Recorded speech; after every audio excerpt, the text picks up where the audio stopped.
special guest with us who will be speaking, who will be addressing you all. And despite the schedule that we have published, we are making few changes as per the request and as per the request of our participants. So instead of a 30 minutes keynote, we are shortening it to 10 minutes. Each speaker for the morning session will be addressing you for 10 minutes.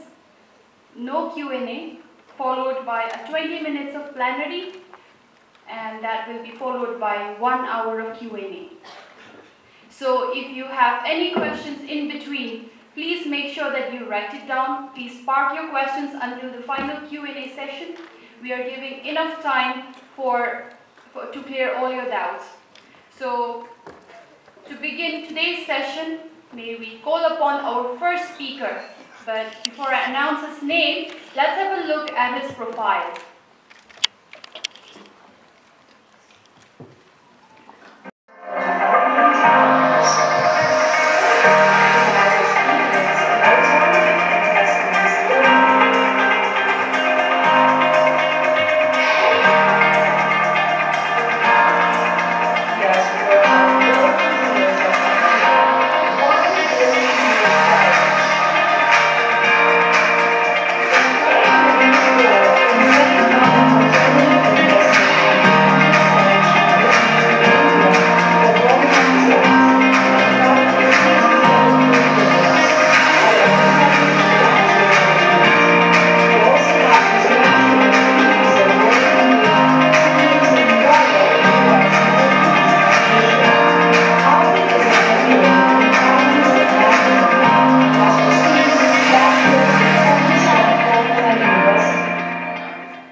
Good morning, Imphal, or Manipur, or Northeast. I think Northeast, there are people from almost every state in Northeast. Thank you for the lovely introduction.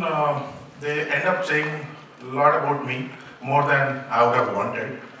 So since we have opened the box, let me give you my real introduction. There it was said, I'm an impact investor, my education, and my habits were shown on the slide, but I'm more of a failed entrepreneur. So my success comes from my failure. I started my own company, I failed miserably, lost a lot of money, confidence, relationship, and I used that failure to become a successful investor. Because once you know what not to do from your personal experience, probably you do a better job when you talk to people and tell what to do and what not to do. So probably my failure is a reason for my success. So I always thank my failure and my risk-taking ability at that point in time when I left my job at Goldman Sachs and started my own company in my hometown. The idea was again to bring some employment in my hometown, and I come from a very small town called Dhanbad. So I thank that risk-taking ability which I had that point in time. So that would be the crux of when you talk about entrepreneurs or investors. It's your ability to take risk. Most of us don't want to come out of the comfort zone, and which is why we are not able to do which we always aspire or we dream or the vision which we have. So risk-taking ability is something which is integral to be successful or be an entrepreneur.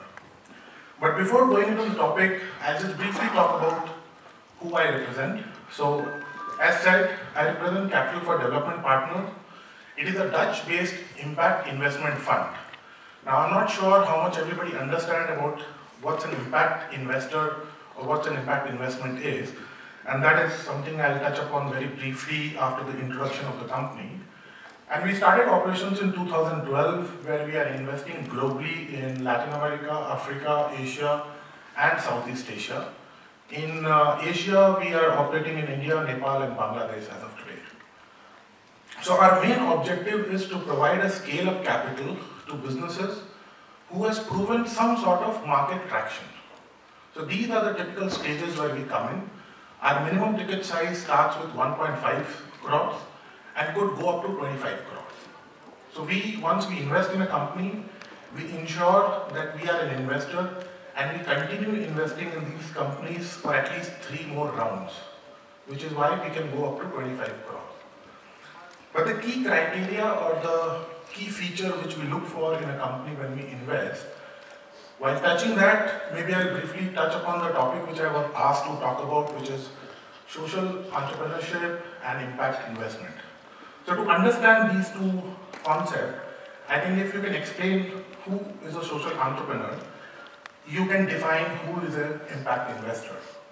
Now to define social entrepreneur, before I was trying to prepare myself, and I come from a commercial private equity investing background. This is my first job in development sector and in impact investing. In the last 4 or 5 years, I have been trying to understand who is a social entrepreneur. Now for you, you can do a Google search and probably you will find hundreds of definitions of a social entrepreneur. Everybody has their own definition that this is what I call social enterprise and we can work or invest in these companies. Then finally I came across a report which talks about that the line between a social entrepreneur and a commercial business is blurring. And it's blurring at a very fast rate. And that is a crux of problem when you try to define a social entrepreneur or an impact investor. So I'll give you our definition. So when we say we look for, the key area we look for in terms of social impact is we look for companies which has measurable, direct impact to the livelihood of the bottom of the pyramid population. And there, the impact of the social outcome we are talking about, it should be built into the business or the business model. So the commercial success of a business should depend on the success of the social outcome. So to give you an example, what happens, let's see, I am into a aggregation business where I aggregate and brand the products and market and sell in rest of India.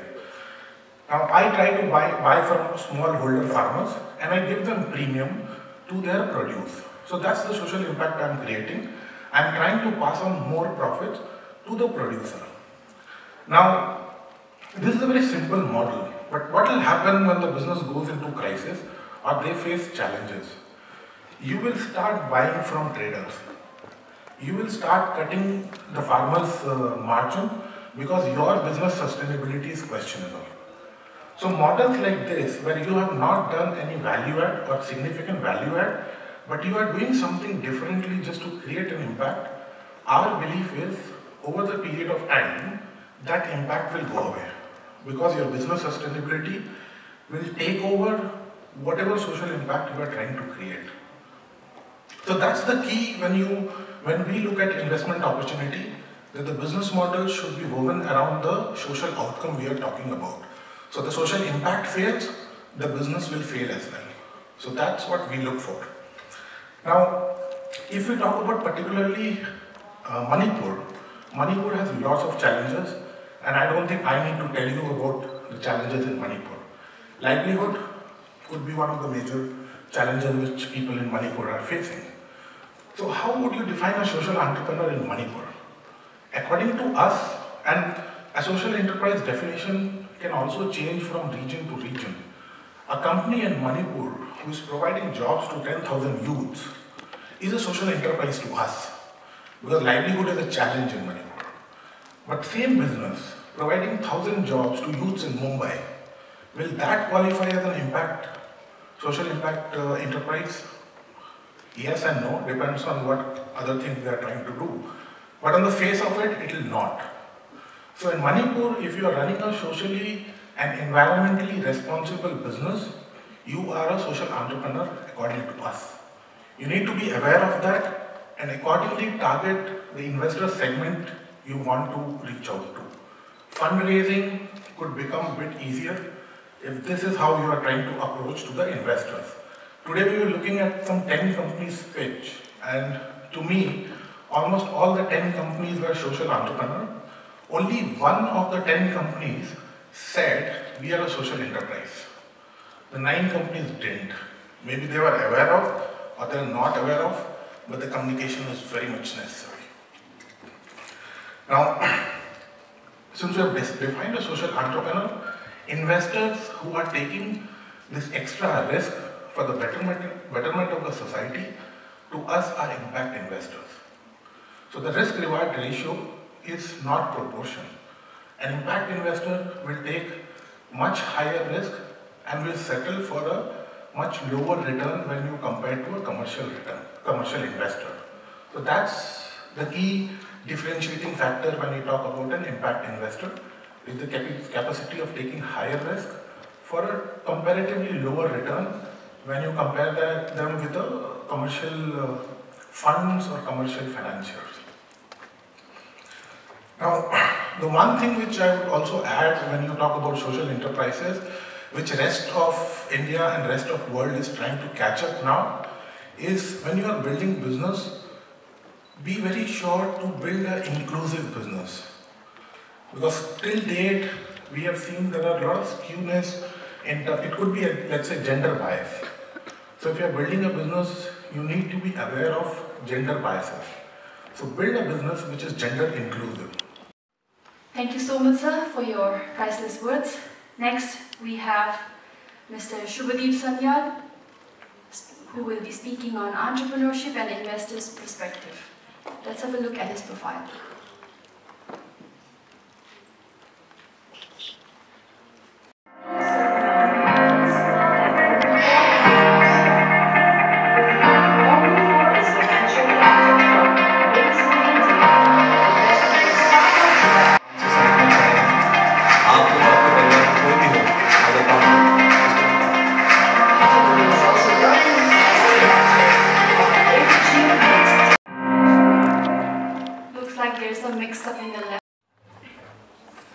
Hi, still good morning, Imphal. Good morning. How are you guys doing today? I believe it's been a hectic and intriguing last 2 days, and we were hoping to have a similar sign-off with you guys today. So after Arvind's, nice talk, I'm not going to keep it formal. So let me just spend 2 minutes about myself. I think they've done the tough job of introducing me through a nice video. So I'll talk about Omnivore for a quick second, and our relationship with the Northeast in general. This is my first visit to Manipur. So I think there's a Hindi adage called Der Aaye Durust Aaye, which means, even if it's slightly delayed, it's good. So that is my current state of mind. That said, so Omnivore is a venture capital fund. We invest in young entrepreneurs, we invest in startups which are looking to scale their businesses. But we only focus on 2 sectors, right? We look at agriculture and we look at food. So our principal thesis is that to make a difference in the Indian farmer's life, you need to invest behind businesses which are creating products and services for the Indian farmer. So our impact thesis, which Arvind just mentioned, is that how do you improve a farmer's profitability and how do you improve their sustainability? Those are themes behind which we invest. We have been around for the last 7 years now. We were the first dedicated fund for agriculture and food in the country.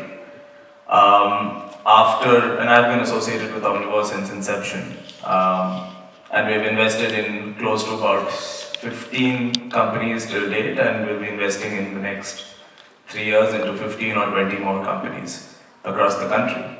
But why I said we have a relationship with the Northeast was that we were the first private equity or venture capital fund to invest in the Northeast. We invested in a Guwahati-based company which works in the integrated piggery space called Arohan Foods, where incidentally Arvind also is now an investor. So we took very, very early stage risk as investors and invested here in 2013, 2014 timeframe. So it's been an interesting experience for us as an investor when we get to see companies across the country, and we have very specific challenges and opportunities right here in the Northeast as well.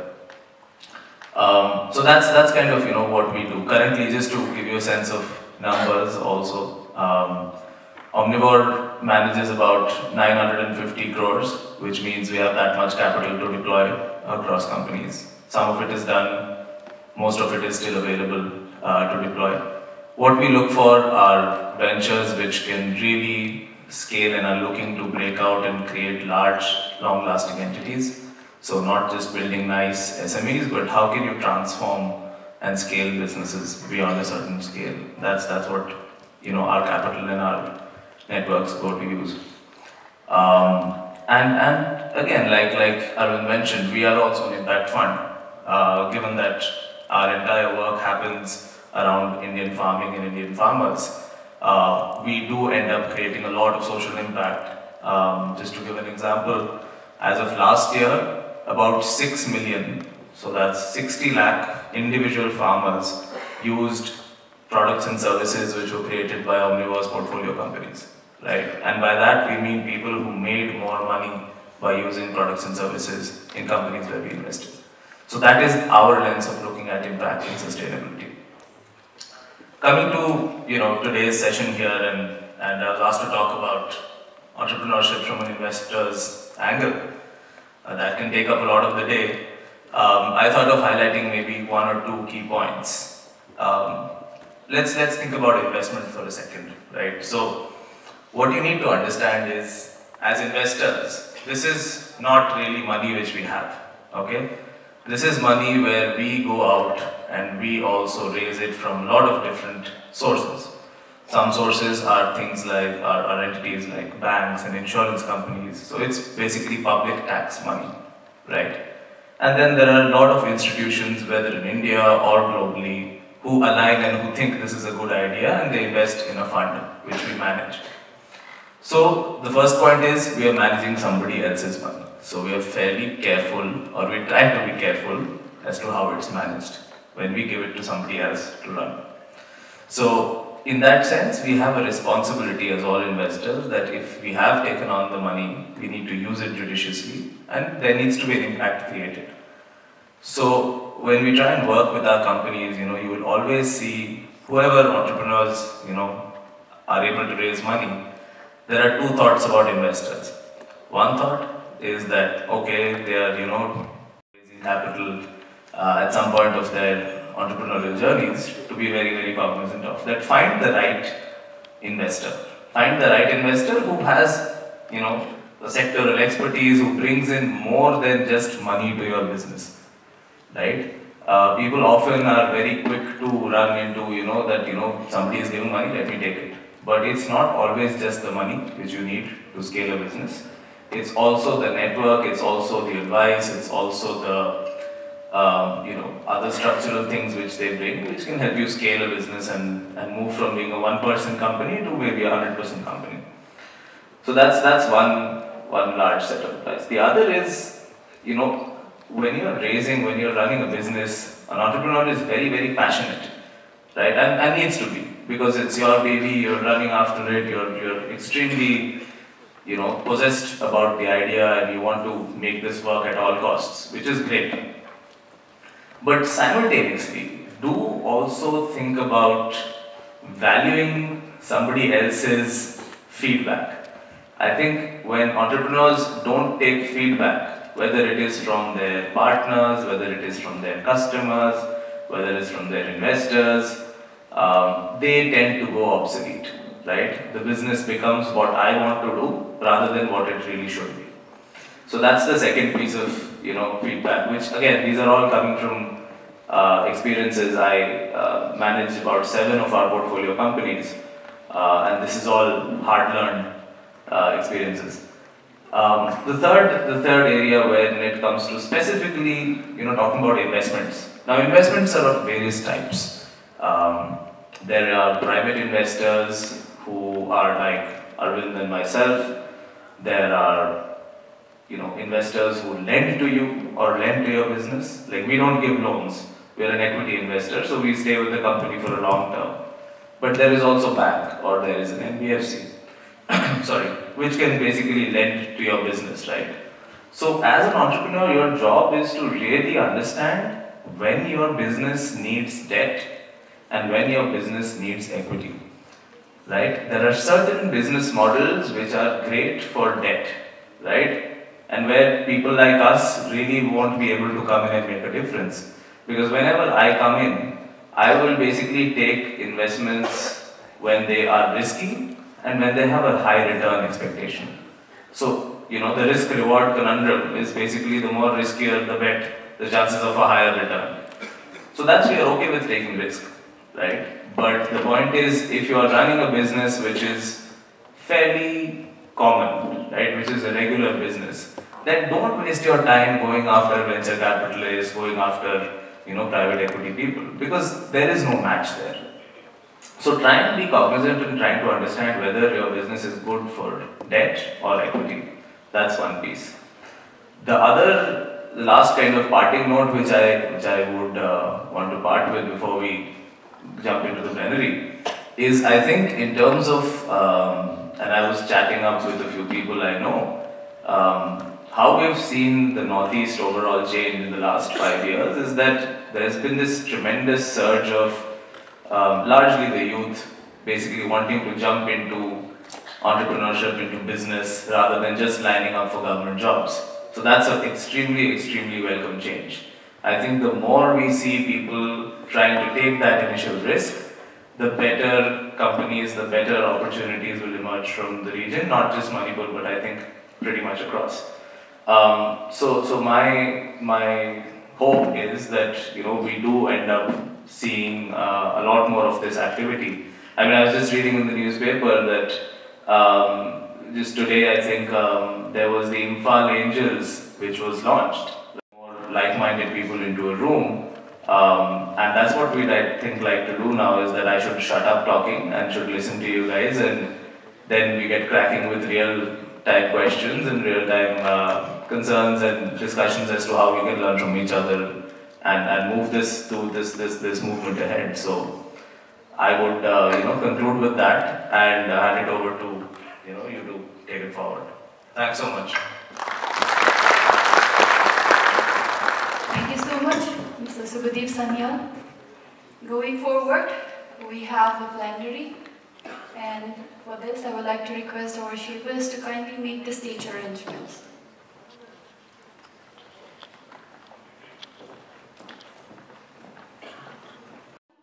Mr. Ragesh Kesham is the Managing Director of the Sui Generis Incorporation. He is also an advisor to the Global Shapers community in Imphal, and he is also a dear brother of mine. Ladies and gentlemen, please welcome Mr. Ragesh Kesham.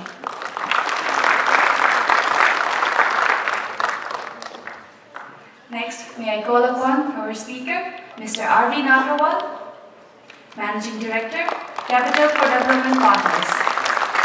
Our next speaker, Mr. Subhadeep Sanyal, Principal, Omnivore, Venture Capital and Private Equity by Firm.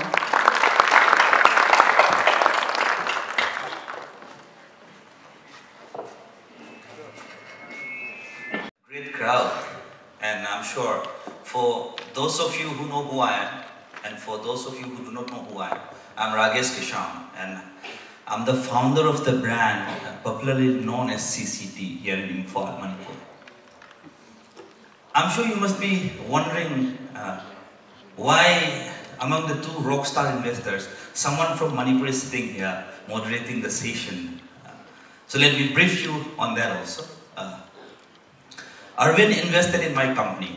Like we are the pioneer, you can say, sort of, or one of the few companies here in Imphal who received the investment, private equity investment, and then we are one of those few. We are very lucky. But then, how we started this, let me just tell you, let me just run through how I did it. I reached out to literally almost all the investors available in the country and outside the country also, right? I reached out to many of those.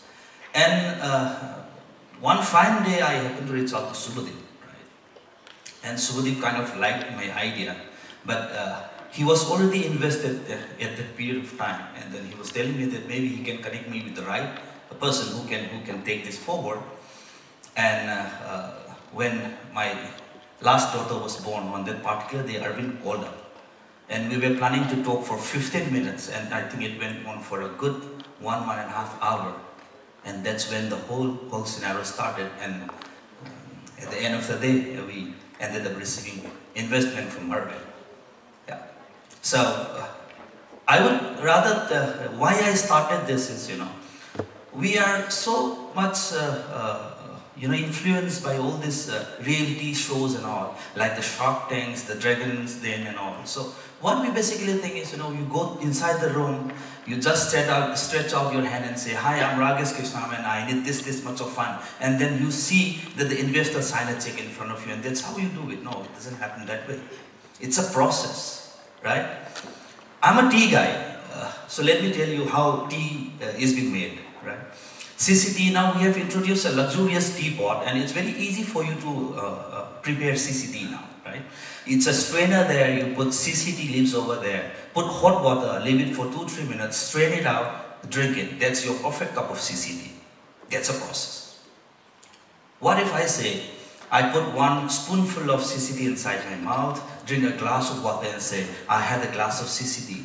It doesn't work, right? So it's a process, right? So just to understand the process, just to understand how Arvind decided to invest in my company, and Subhadeep also in other companies, let us put this point forward to Arvind first.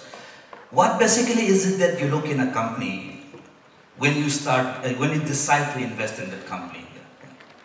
So before maybe addressing that, there are 2 points which Ragesh mentioned, and I'd like to just speak another line on that. One, when he approached us, so, and understand we get approached by companies almost every day. And when Ragesh approached us, before putting forward the product or the business, he sold a story to me.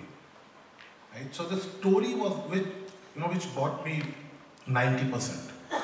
And then comes the product and the capability of the entrepreneur. So your pitch needs to be very well made. Facts alone always might not be sufficient. And the second point which he talked about is the process. So our deal with Ragesh got approved in September of 2016. And the closing of the deal happened in December of 2017. So it took 1 year, 3 months for the entire process to get over. Usually it doesn't take so much time, but because of the ecosystem in the Northeast, it took more time for Ragesh to get everything in place. So it has to be you need to be very patient even when the investor has said yes. Now coming back to Ragesh's question, what we look for, I think 2 I've already answered. One is there has to be a story. There are many companies who are making tea, right? How are you different? So you need to have that unique selling proposition for your product. Then you need to be patient. It takes a lot of time. You will get feedback, you'll get negative feedback. So you need to, with every feedback, you need to fine tune your business plan, your pitch, and go back to the investors. 3, you need to have a team. You can't go as a single entrepreneur without having a management team or a team who will be able to grow the business to the next level. If you don't have a team, and if you're a single person trying to pitch and I do everything, that's again a no-go for us. We need a team in place who can do that. And one more point I'd like to mention there is your understanding about the product and the market is very important. If you don't understand the market, the competition, your business plan will have a lot of flaws. We are not saying that you need to have identified all the risks and mitigated those risks in your business plan. Maybe you would have identified 50%. As we go along in the next 5 or 7 years, we will know of more risk and we will take care of those risks at that point in time. But today, understanding the market, what are the things which could go wrong? Most of the time people talk about how this can be the best company or how this is the best product. What if things start getting wrong? What is your backup plan? What is your plan B? If this doesn't happen, then what do you do? So there has to be a thought regarding what if things don't go as planned in the business plan. So that help us understand that you have thought about all the risks and possible things which can go wrong. So maybe I'll give Subhadeep a chance to talk about what he looks for in companies. Sure, thanks. I think in addition to the points mentioned by Arvind, I think those are must do's for every investor to, I think, look at. What we additionally see, apart from the sectoral, angle which we have and all of those things, I think what we really look for is how audacious is the entrepreneur, right? How audacious or how large are they really thinking, or how disruptive do they really want to be? I think that is very, very critical for us to get confidence and to take a bet on a person or on a plan or on a group of people. The second is, in terms of maturity of the company, because we come in typically when the company can absorb about 10-15 crores and above. So we look for what we call as market product fit, So the product, there needs to be a product or a service. And there needs to be some bit of traction where they've proven they've had paid customers, people are liking, and they're ready to pay for that service or that product. That initial establishment is what we also look for. And I think apart from that, another area where conventional investors like us really need to think through, and we spend some time doing that, is that how do we exit, right? It's not often that we talk about exit. Just for everybody's clarity, whenever an investor like us comes into a company or invests in a company, it is for a finite period of time. That could be 6 years, 8 years, 10 years. But at the end of that time period, we basically need to get out of that company and give the returns back to our investors, right? That's how a fund operates. So it's very important for us to also think about that, okay, if I invest in this company today, if everything goes as per plan, we scale, we grow, blah, blah, blah, how do I exit my stake from the company? Now the promoter or the promoters can keep on running the business. Think of it like a relay race, right? In a relay race, you run for 100 meters with a baton, you give the baton to the next person after you're done. So I may be your partner for the first 100 meters. How do I find the next partner who can take the company to the next level? So that is another area of consideration where investors do spend some time as to how do they see an exit for themselves, at least. Thank you very much, Subhadev. We don't have too much of time to go too much technical also, so leaving that aside, I'm sure there is a hard-hitting question which must be there in everyone's mind present in the room. The thing is, investors would come here, deliver speeches over here, next day they'll go, they'll forget the place. So, just to put you in the crux, what's there on your mind for Imphal, Northeast? Manipur, let's say, because who is a patriot, being someone from Manipur. So what's your plan for Manipur? Anytime soon. Yeah. So I have definitely not forgotten. First time I came to Manipur, it was in 2016. Since then, I've been here 6 times. And we have another fund through which we invest a very small amount of capital along with business development services, particularly to handhold the entrepreneurs with various challenges he or she might be facing in scaling up the business, which is called Agri Business Booster. As the name suggests, primarily focusing on agriculture. So as a C40 fund, we have 2 investments in Northeast and 1 in Manipur. As a Agri Business Booster fund, we have 6 investments in Northeast and 1 more in Manipur. So currently we stand at 8 investments in Northeast. Our focus as an organization when it comes to either investing or when it comes to projects, value chain projects in which we work, our parent organization is Eco Corporation, and they've been working for more than 40 years in India. And for the last 5 years, as an organization, we have decided that our focus largely will be Northeast. So Eco Corporation 100% focus is Northeast. And our target is that 25% of the portfolio which we are building, at least 25% should be in Northeast. So what I'm looking for in I think we deserve a clap for that. So the challenge today is not finding the right companies. I come across a lot of good opportunities in Northeast. The challenge is how do you scale beyond Northeast? Lot of good business plan I saw today, but the business plan or the thought process which has gone into the plan is very specific to Northeast. So either you say that you will only focus on Northeast and that's your go-to market and you are not going to expand beyond Northeast, then I can understand. But the question comes, at what scale can you expand into Northeast? But if you say, this is my business plan and 2 years from now I want to expand outside of Northeast, but your business model is very focused to Northeast, that's a challenge. So it's not about good businesses or good entrepreneurs which we have come across. So that thought needs to be there. And lastly, in terms of ecosystem, so what we face a challenge always with our investee company in Northeast is the ecosystem is kind of missing there. We try to a large extent to provide that ecosystem to our companies because we have a foundation called Investee Support Facility where we have 1.5 million US dollar. Through this foundation and the fund, we pay for all the support services which an entrepreneur might need in Northeast. But the challenge is you don't find people from Northeast who can provide this ecosystem, and getting somebody outside of Northeast who might not understand Northeast that well to advise on the entrepreneurs as to how to do business in Northeast looks like a counterproductive to us. So ecosystem is something we will have to work quite a lot.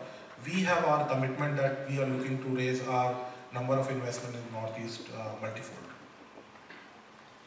Same goes to you, Subhadeep, because I have noted it down. Like you have 950, you are managing 950 crores, and most of it is still yet to be invested. So maybe what's your plan? 650 is yet to be still invested. Yeah. So our plans are, we are not region specific.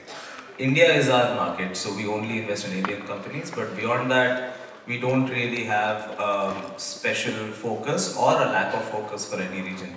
We would treat each deal at its merit and invest. So unlike Arvind, where they have a regional focus as well or have something, we have our focus in terms of we know how many deals we want to do in agri, we know how many deals we want to do in food, we know how many deals we want to do in allied technologies for rural India, but we don't really have a geographical breakdown. So that means like Manipur is also pretty open for you. It's absolutely open. Yes. So as I said, there is no preference or lack of preference as long as it's an India incorporated entity. So can we all take this as a good news? I'm not listening to any one of you.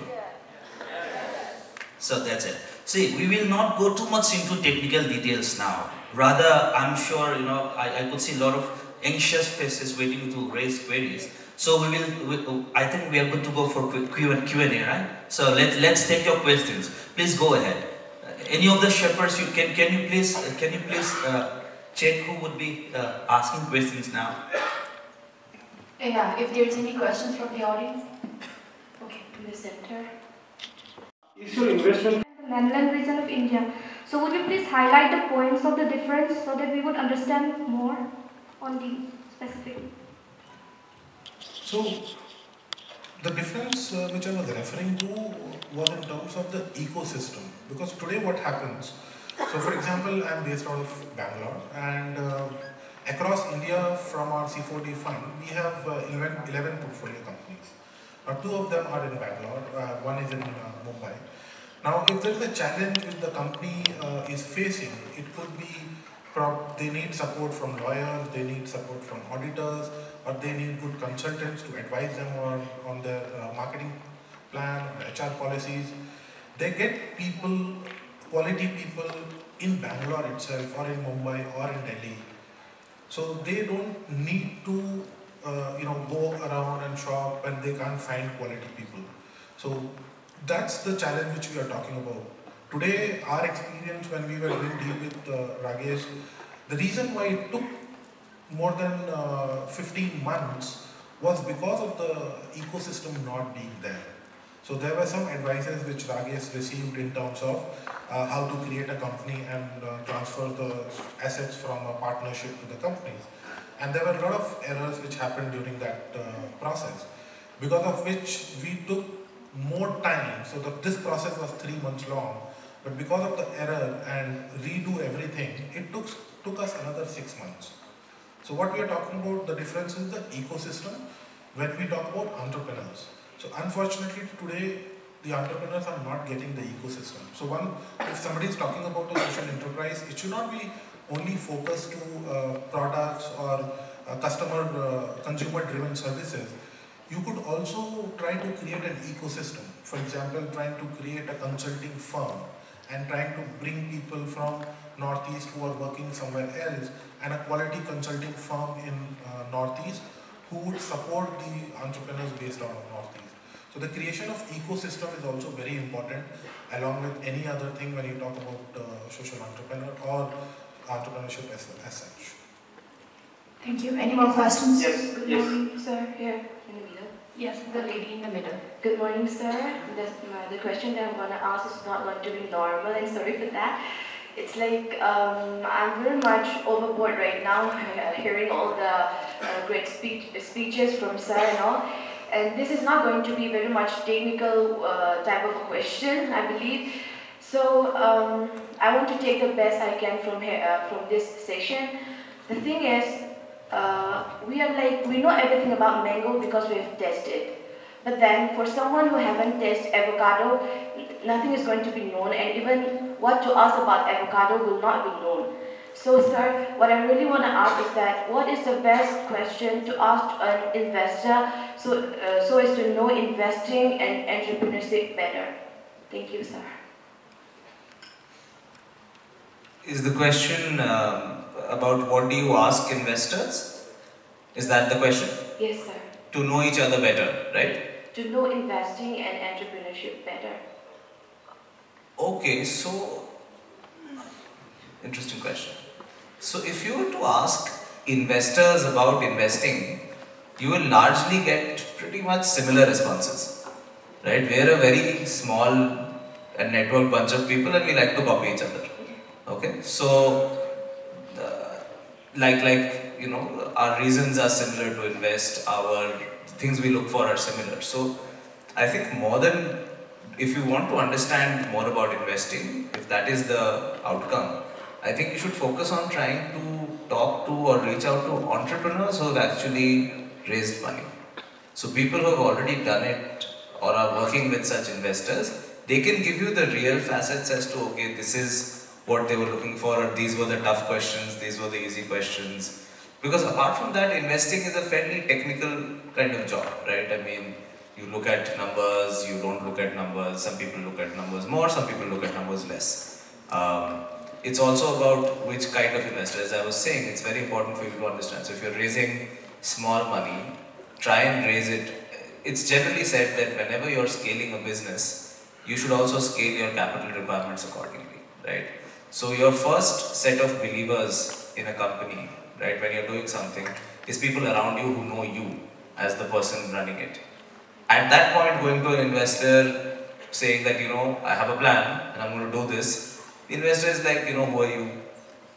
So the first money in your company should basically be from people who are known to you. That's called friends and family. That's ideally where you start, and people just believe in an idea and people know that, okay, Arvind is doing this, I know Arvind, I trust Arvind, done.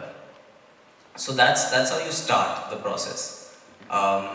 Getting into technicals of, what an investor looks for and questions of that, we could obviously take it offline.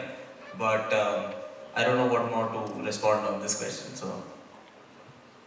So to be very honest, and this is one answer maybe you might not be expecting like your question. When you approach an investor creates a bias in his or her mind in the first 3 to 5 minutes. Okay. After that 3 to 5 minutes, all is done is we try to substantiate our bias. So all you have to get a positive response is that 3 to 5 minutes in which you will not be able to ask questions. Okay, so I will not answer that part of it. So you need to make that 3 to 5 minutes pitch, which is very important, which should get his or her interest into listening more.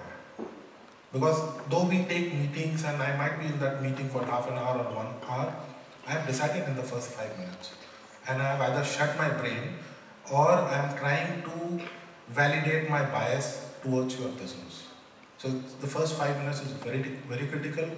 Most of the people do not understand that. And then after that first 5 minutes and you've got that first meeting, if you get a chance to second meeting, then it's only you to be blamed for not, that investor not investing in your company, because then there should be something terribly wrong. Otherwise, if you've taken care of the first 5 minutes, you don't need to ask any questions. Investors will ask a lot of questions. Thank you very much, sir, for the valuable answers. Yes, any more questions? Yes, I have a very personal questions to Arvind sir. You mentioned about agribusiness booster funds, and we want to know what are the maximum amount that could be availed from this fund. And number two, do you think if a company meets the basic criteria of the product and market, and that too out of notice, that do not concentrated here in the notice but out of notice, do you think this agribusiness booster fund could be available to that particular company?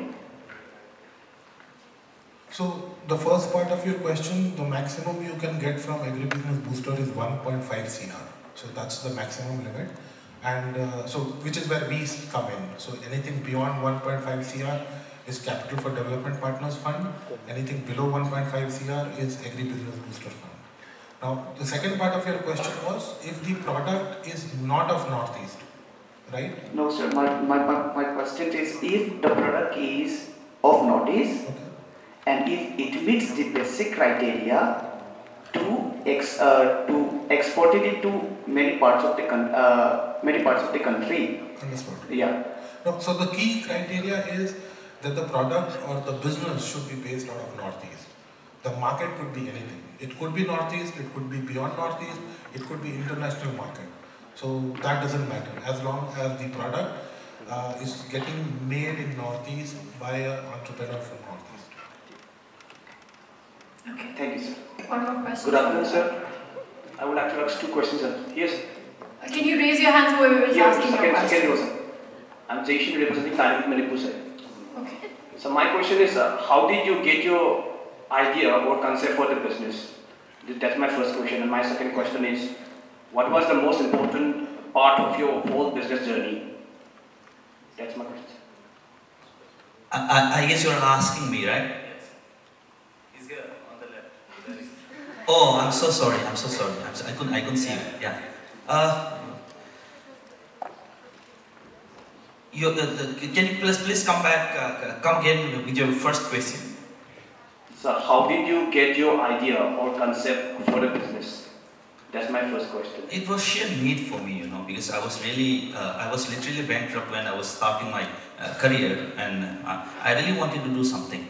I really wanted to do something which would generate revenue. So I tried many ventures, and I stumbled upon this idea of tea, and that's when the whole thing started. It's a very long story, and I think we have got very much limited time. So it would be very nice if you could guys concentrate only on these two gentlemen, because you can come and see me anytime. You can, I can tell you my story the whole day. We can sit together over 5 to 10 cups of CCT, so that should not be an issue for you, right? So all of your questions should direct to these two gentlemen, so that, whatever little time we have in our hand, let's utilize the maximum out of it, okay? I will give you time. Can I ask you, sir, Agarwal? Yeah. So my question is, it's like not a normal question also, as well, sir. Sir, you have chance to ask your business idol one question. What would it be, and why is that a question to ask, sir?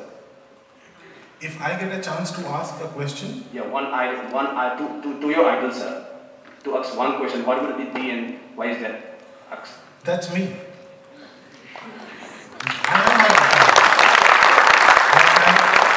To your question of Ragesh, I think what you will understand in his story is he never gave up. That's the key thing. I fell in my life not many times. I might not be a multi-millionaire, but in my own way I am very successful. I am my idol. Somebody might take it as a pride or wrong attitude, but I am proud of myself. I never gave up. You should be proud of yourself. Hello? One question, sir. Whoever is asking, yes, raise your hands. Sir, I am Dr. Pivaril, and I am representing Maryland. And my question is, sir, how you value a company, a startup company? What is the valuation in the terms of calculating the valuation of the company? What are the criteria you're looking for, and how you value a company? My question is. See, you are hitting upon a very, very raw nerve asking investors of how they value companies. The truth of the matter is, when you are early stage and when you are just starting your journey, the investment is largely driven on promise. It's not driven on numbers. So you might present an Excel sheet to me with 5-year projections. That is just sheer bullshit. You know it's not going to happen. I know it's not going to happen. In our career till date, I'm pretty sure I can speak on behalf of Arvind, we've never seen a business plan stick to even within 5% of what was stated to us originally. So deriving anything from those numbers becomes difficult, right? So it's more subjective. What I would say is how normally investors look at it, is that they try and estimate what money or how much money does this business truly need, okay, in the next, let's say 2 years, 1.5 to 2 years. You budget that amount, right?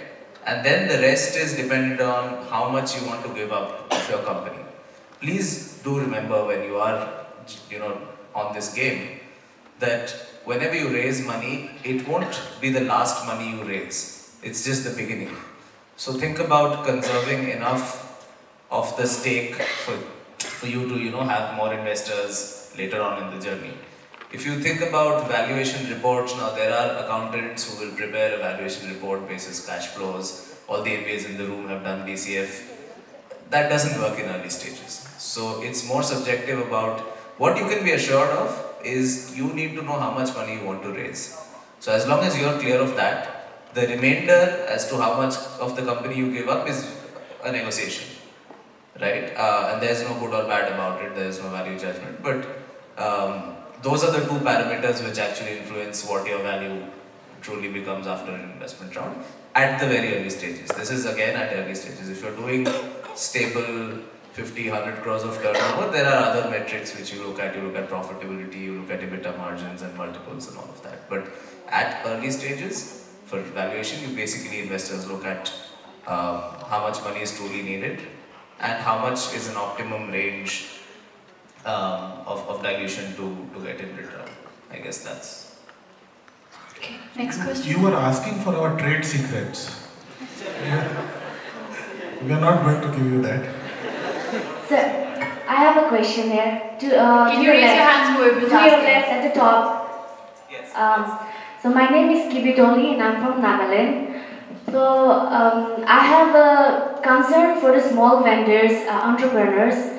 And what most of the people, they are willing to invest their money only on those big shots of people who have money and who have support from leaders or someone, but no one have a concern for the small vendors, entrepreneurs, and why is that so? And also I want to ask another question. I have entered this hall in the later part of your discussion.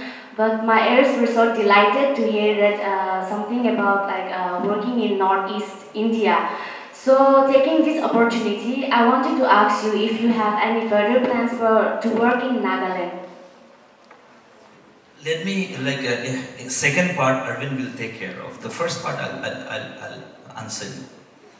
You are talking about the plight of the small vendors, small business houses, small entrepreneurs, right? But the question is, how many investors have you reached out to? You cannot expect an investor to come to you and say, look, I have 10 crores to invest in your business, do you want to take it? It doesn't happen that way. Do you know how many investors I reached out before we made a deal? 56 of them. And Subhadeep was one of those whom I reached out to, right? And then I never knew this guy, I never knew Arvind before, but Subhadeep introduced Arvind to me, and that's how the whole thing started. So it's not for the investor to be blamed, it's for the entrepreneurs to be blamed. And Arvind rightly pointed out, never give up. Being a small vendor, if you perceive that you would remain small for the rest of your life, no investor would come. You would never be able to grow your business. It's more for you to see how you can take it to the next level. It's for you to decide. Take the next step forward. Just take the leap of faith. And that's it, right? The second question, Arvind, I think you should take it. So just to add, before I take the second question, when you talk about small businesses, small vendors, they might not necessarily need an equity financing. So that's what you need to understand first. What type of financing, which Pradeep was talking about, what type of financing do you need?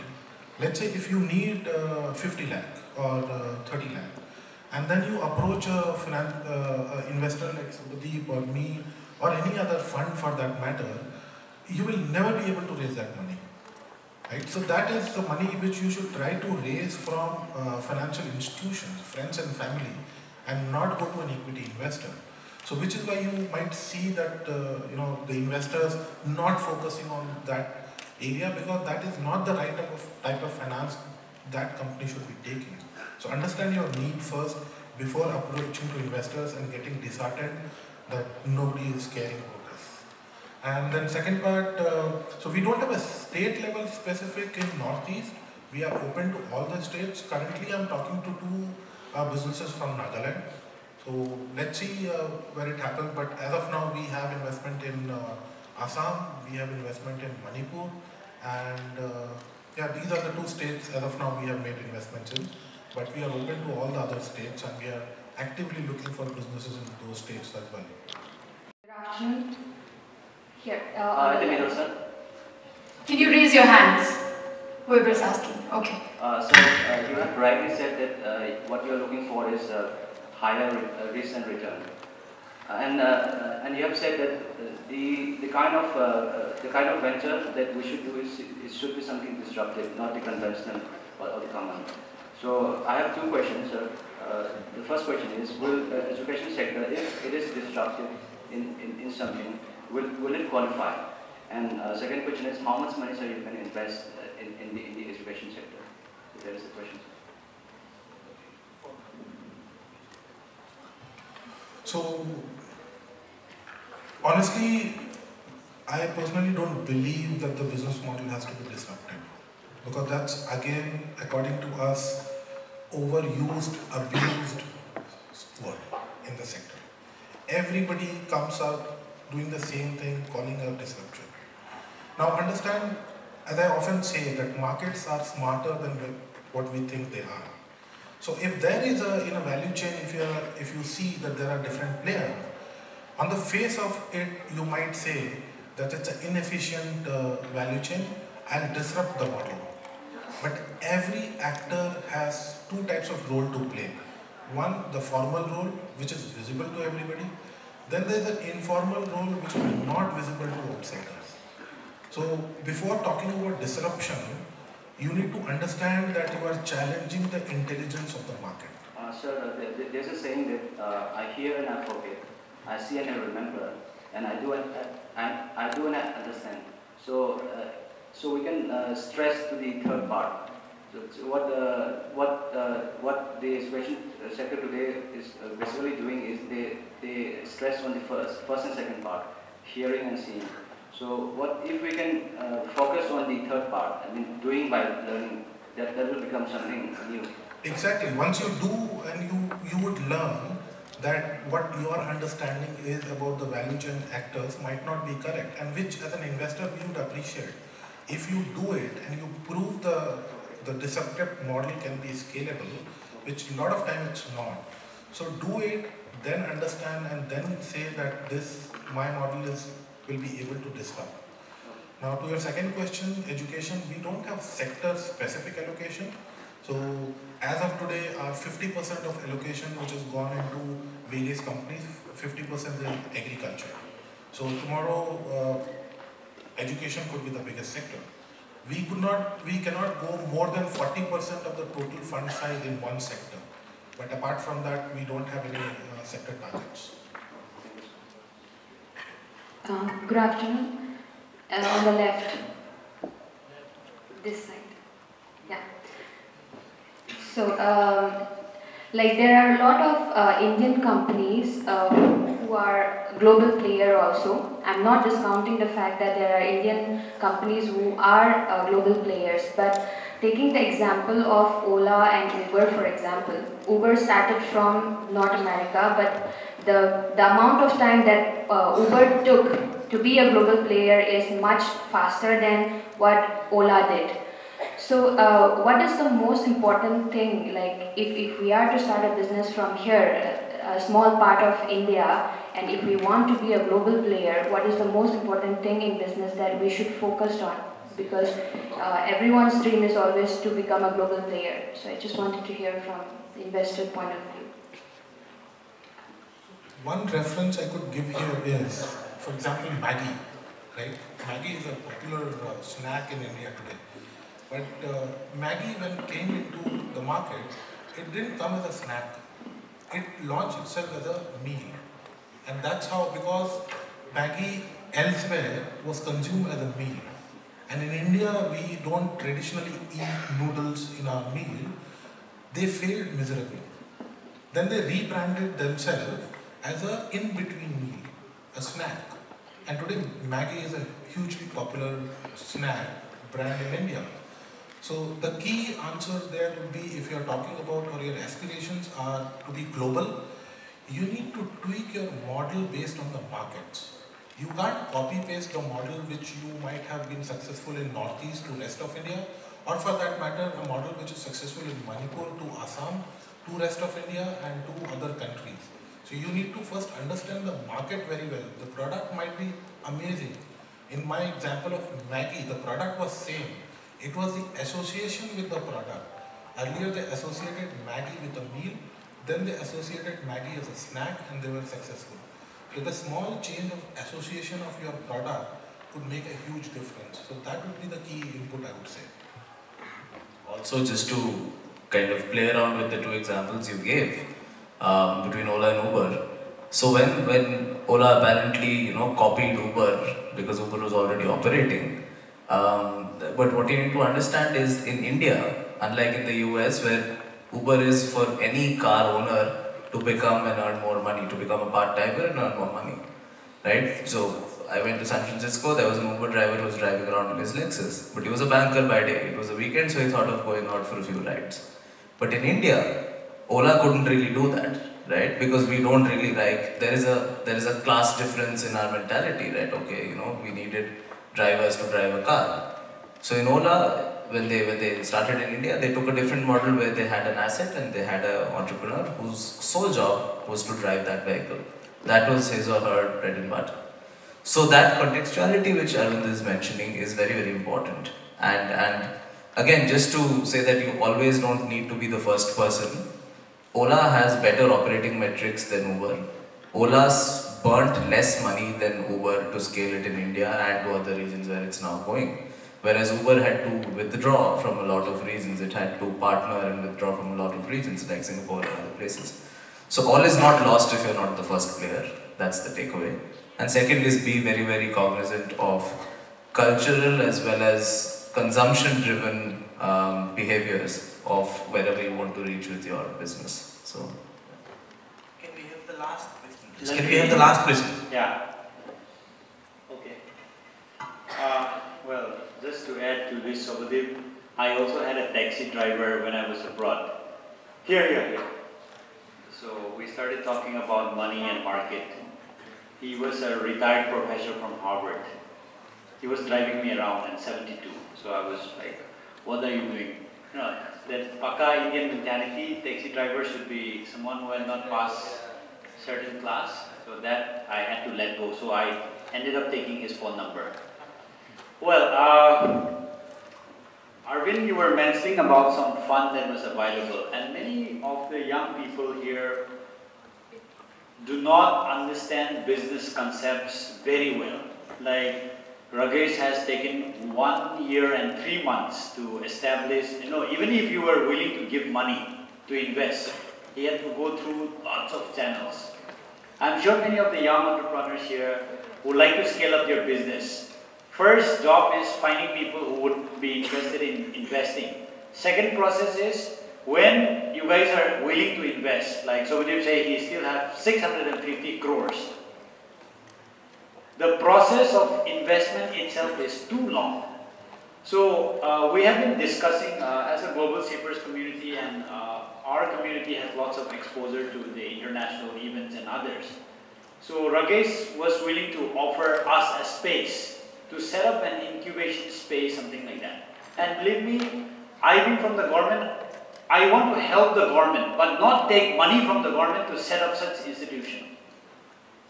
It should be a separate funding institution mechanism where young people can come and be helped.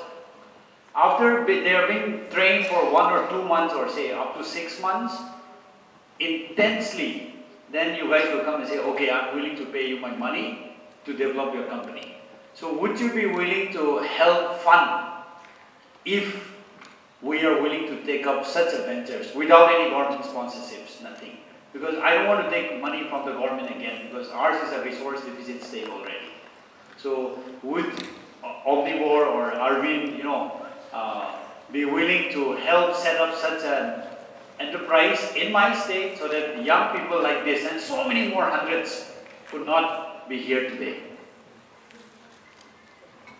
So as Subhadeep was talking about earlier, it's not our money, we have raised from investors with a certain investment guidelines, that these are the type of investment, these are the sectors where we will invest.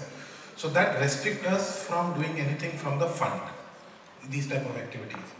Now, having said that, if the plan is to create something like that, which we have already done in Assam, Guwahati, but that's part of Eco Cooperation. So Eco Cooperation is running a business incubation and acceleration program in Assam from Guwahati, where we have a physical space where young people can come with their laptops, sit there, interact, and then we try to bring in experts every week. So one day a week there is a lawyer coming in, one day a week there is an accountant coming in, where for free of cost these entrepreneurs can interact with these experts and try to get their problems solved. So this, if there is a plan for Imphal, we can definitely try to do this through Eco Cooperation, where we also try to bring in private sector partners. For example, the Assam center which we are running is in collaboration with Tata. So similarly, we can do a private sector partner collaboration where the funding comes from private sector, all the expertise come from Eco Cooperation, and then also the local network needs to be activated for this to become successful. Yes. So that's something we can definitely look for, but this model is not right for an investment capital. That's not what we should look for if we are trying to set up a business incubation or acceleration service. I don't think we should even look for an investment capital there. It's not about investment, it's about giving facilities for the entrepreneurs, just to set up an incubation hub, not to make money out of that hub, but to act as a, that's the dichotomy, right? Yeah. I mean, our fund prospectus mandates us to make money, unfortunately. So we can't really put it into other ecosystem efforts. There are, however, organizations like Wilgrow, if you would know about Wilgrow, right? So they set up very specific, sometimes it is sector specific, sometimes it is region specific, but they're experts in setting up incubators, in working with early stage companies, because they have very good relationships with corporate India and global corporates as well, who are then willing to do what Arvind is saying, that they come in as the money, which is not a lot of money. So I understand where you're coming from. It's not a lot of money, and Wilgrow kind of comes in with the expertise to create such a hub, or work with partners at a local level to create such a hub and ecosystem. But unfortunately, it's not people like us. So, yeah. But then can I take a cue from what Arvind said? Like, it's already existing there in Guwahati, right? Similarly, we can set a similar set of setup here in Imphal also, provided like certain criteria are met, right? So where Eco Cooperation can come in, where Eco can try bringing in a private partner who can fund the project. Expertise would be brought in by Eco Cooperation, where the same thing which Armstrong just asked can be given here. Like all the entrepreneurs and aspiring entrepreneurs or wannabe entrepreneurs can avail that facility here. Can we take this as the last word? Yeah. So I think both of them have a flight to catch in another 1 hour. So I think we'll take a call. We'll call it a day for today. Thank you very much. You have been a wonderful audience today. Thank you very much. Thank you so much, our respected panel members, but before you go down, we would like to show our we would like to show our appreciation before you head out. So I would like to request our founding curator. I'll make one more announcement. Like, if at all any one of you would like to reach out to these two gentlemen, you need to reach out to Global Shapers. Like, both of them would be giving the contact details to them. You reach out to them, but please make sure not to send them like, hi, hello message. I am this, I am that. Be very, very, very accurate about what you want from them, right? So, the details would be available there at the disposal of Global Shapers. Thank you.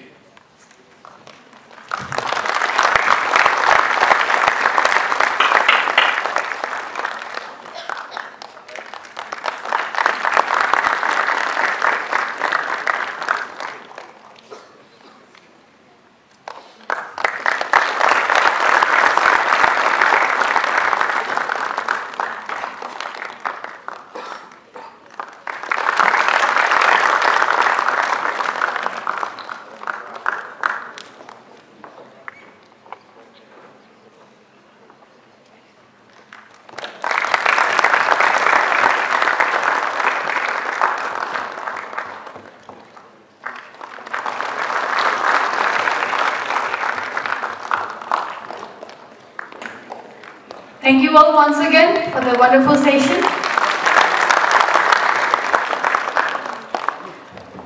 We will now have a 1-hour lunch break, but before we head over for lunch, there is a small announcement.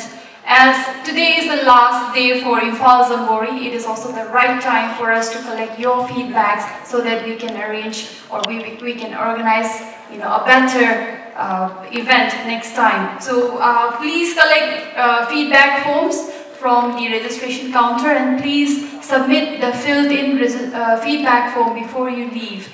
And for the lunch arrangements, I hope you all remember your ID number. Whoever has an ID number, you can proceed for lunch at the dining hall. And whoever does not have an ID number, please stay back so that we may allot one.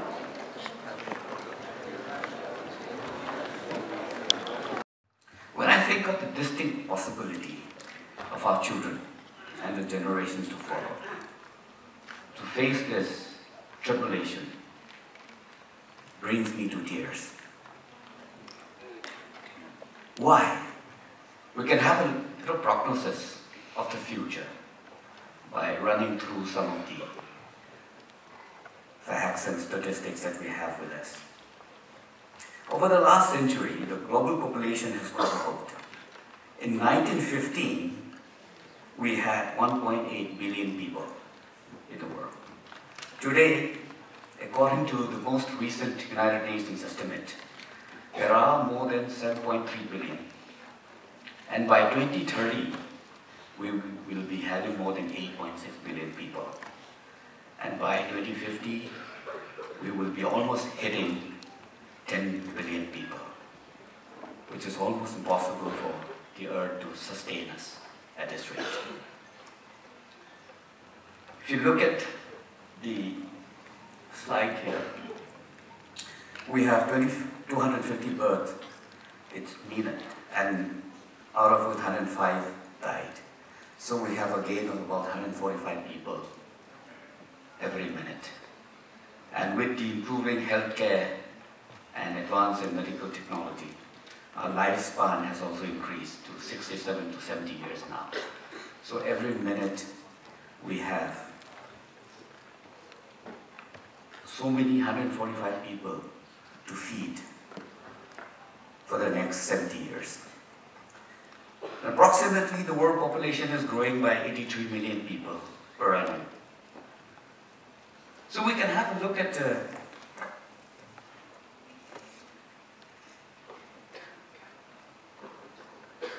can we have the hyperlink? Somebody can fix the hyperlink. This is how we multiply.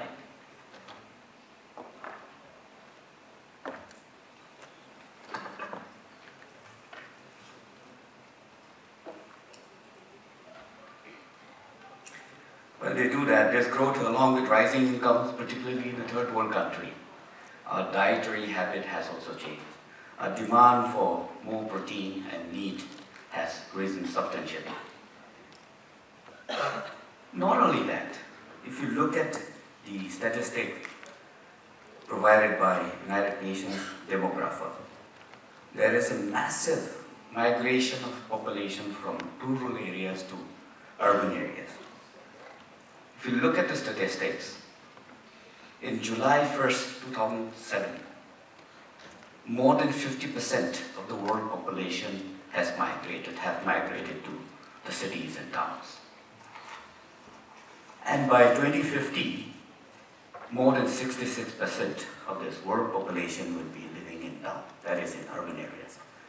So we're going to have a lot of pressure on food, water, and other amenities. In order to sustain these millions, we need shelter as well, we need clean environment, and I have already said there's going to be a huge gap between food supply and our requirement. And we can have a look at the food gap, that is the demand-supply gap. We can look at the population clock, live population clock. So I want to just give you an impression. I think in one of the live population clock, you can click it. Then it gives you the live birth every second. So you can have an idea of how we are multiplying every second. So the projections show that feeding the world population of 9 billion by 2050 would require an increasing overall food production by up to 110%. So research based on agricultural statistics from across the world found that the yields of 4 major crops that we eat, maize, rice, wheat, and soybean, are increasing from only 0.9% to 1.6% only per annum. At this rate, we can have the maximum increase of our food production by 67% against our requirement of 110%. That means by 2030, there will be a clear-cut demand-supply gap of about 43%. That is almost half of the food requirement that we'll have, and then there will be a shortage. So that is why you global shapers, the young people, have a role to play. Now you have to step in if you have to sustain and continue to live in this world. You have a big role to play. Our survival depends on food, primarily food, water, and shelter as well, apart from the clean environment. That is why businesses in these sectors and allied industries, means connected industries, will have the highest chance of success and survival in the years to come. Because we need food every day. You go to a clothes shop, you don't have to go back the next day, maybe after 5 years. You buy a pair of jeans, you have to go back after 2 years or so. We need food every day. Now I think I have set the tone for today's theme because I want you to have a fair idea of where I'm taking you to. So I'll discard all the high-sounding words or technicality, but I'll just go down to a very simple brass tacks so that all of us can understand from our point of view, particularly we belong to this region. Northeastern Council, or in short we call it NEC, has a comprehensive policy document called Vision 2020. Actually, it was framed in 2008, covering all aspects, possibly covering all aspects of development of Northeast, after consulting all the experts in various fields. But after 10 years down the line, we found out that we have to revisit. What was relevant 10 years ago is not relevant anymore. So we need to frame another policy guidelines in 2018. So according to the new policy guidelines, we can go out of the hyperlink.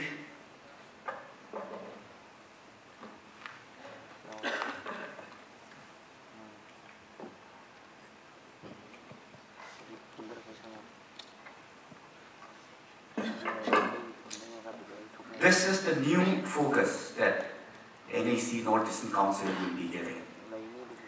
I'll read it out. It's in front of you as well, but Northeastern Council shall focus on issues in emerging areas of livelihood, entrepreneurship, venture funds, startups, skill development for generating jobs. And also, we will give a lot of importance to interstate projects having wide-ranging impact on selected areas of critical nature. So what do you mean by critical nature? We'll come back to food, water, shelter again. These are the areas of critical nature. So the reoriented approach would be multi-sectoral interventions covering the entire value chain. So many standalone projects. NEC has funded so many projects in Manipur also. Since they are standalone projects, most of them have not done well or even failed miserably. There are some success stories as well, but more of failures and disappointments. I'll just quote one, take the liberty of quoting one such example. I'm sure some of you may be from that area. We had a beautiful project called the Good Samaritan Project in Mao. It is actually a unit set up in Mao, which is the first of its kind. And they have installed 8 crore worth of machinery imported from Italy. It was state of the art, and then President APJ Abdul Kalam had come and inaugurated the project, the factory. I had also visited the factory when it was not doing well. So I had a lot of expectations, so I visited and discussed with the promoters. The machines were so sophisticated and made in Italy.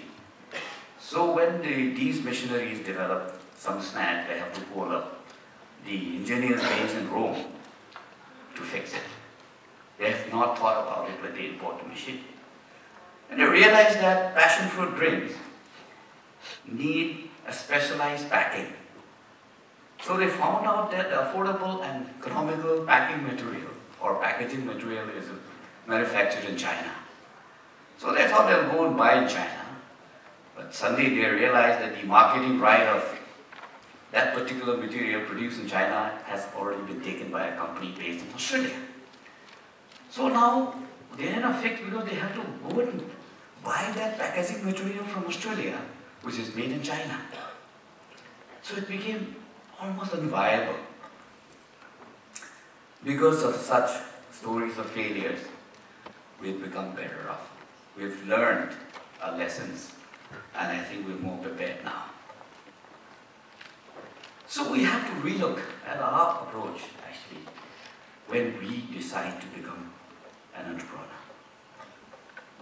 There are a lot of sectors where NEC will also be focusing. But my pick for tonight or this afternoon would be food, water, shelter, and recycling. I find these sectors very critical for our survival. And I'll just pick up some representative illustration to give you a very, very simple idea which we all understand. For instance, let's talk about piggery.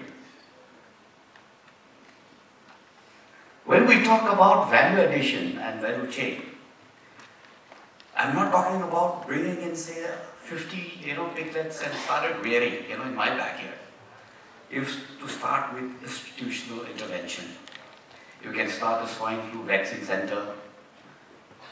It's a big business already. That is called the institutional intervention. Then you can have a breeding farm. And I'm told that selling piglets are more economical than rearing pigs because the gestation period is so short. If you have, it's a very, very simple and very scaled down version, So you can have, say, 50 piglets and sell it off, say, in 30 days.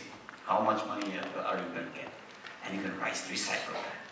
Because if you rear pigs, the gestation will be at least 10 to 12 months. Very simple. And the value chain goes on. The next would be feedstock.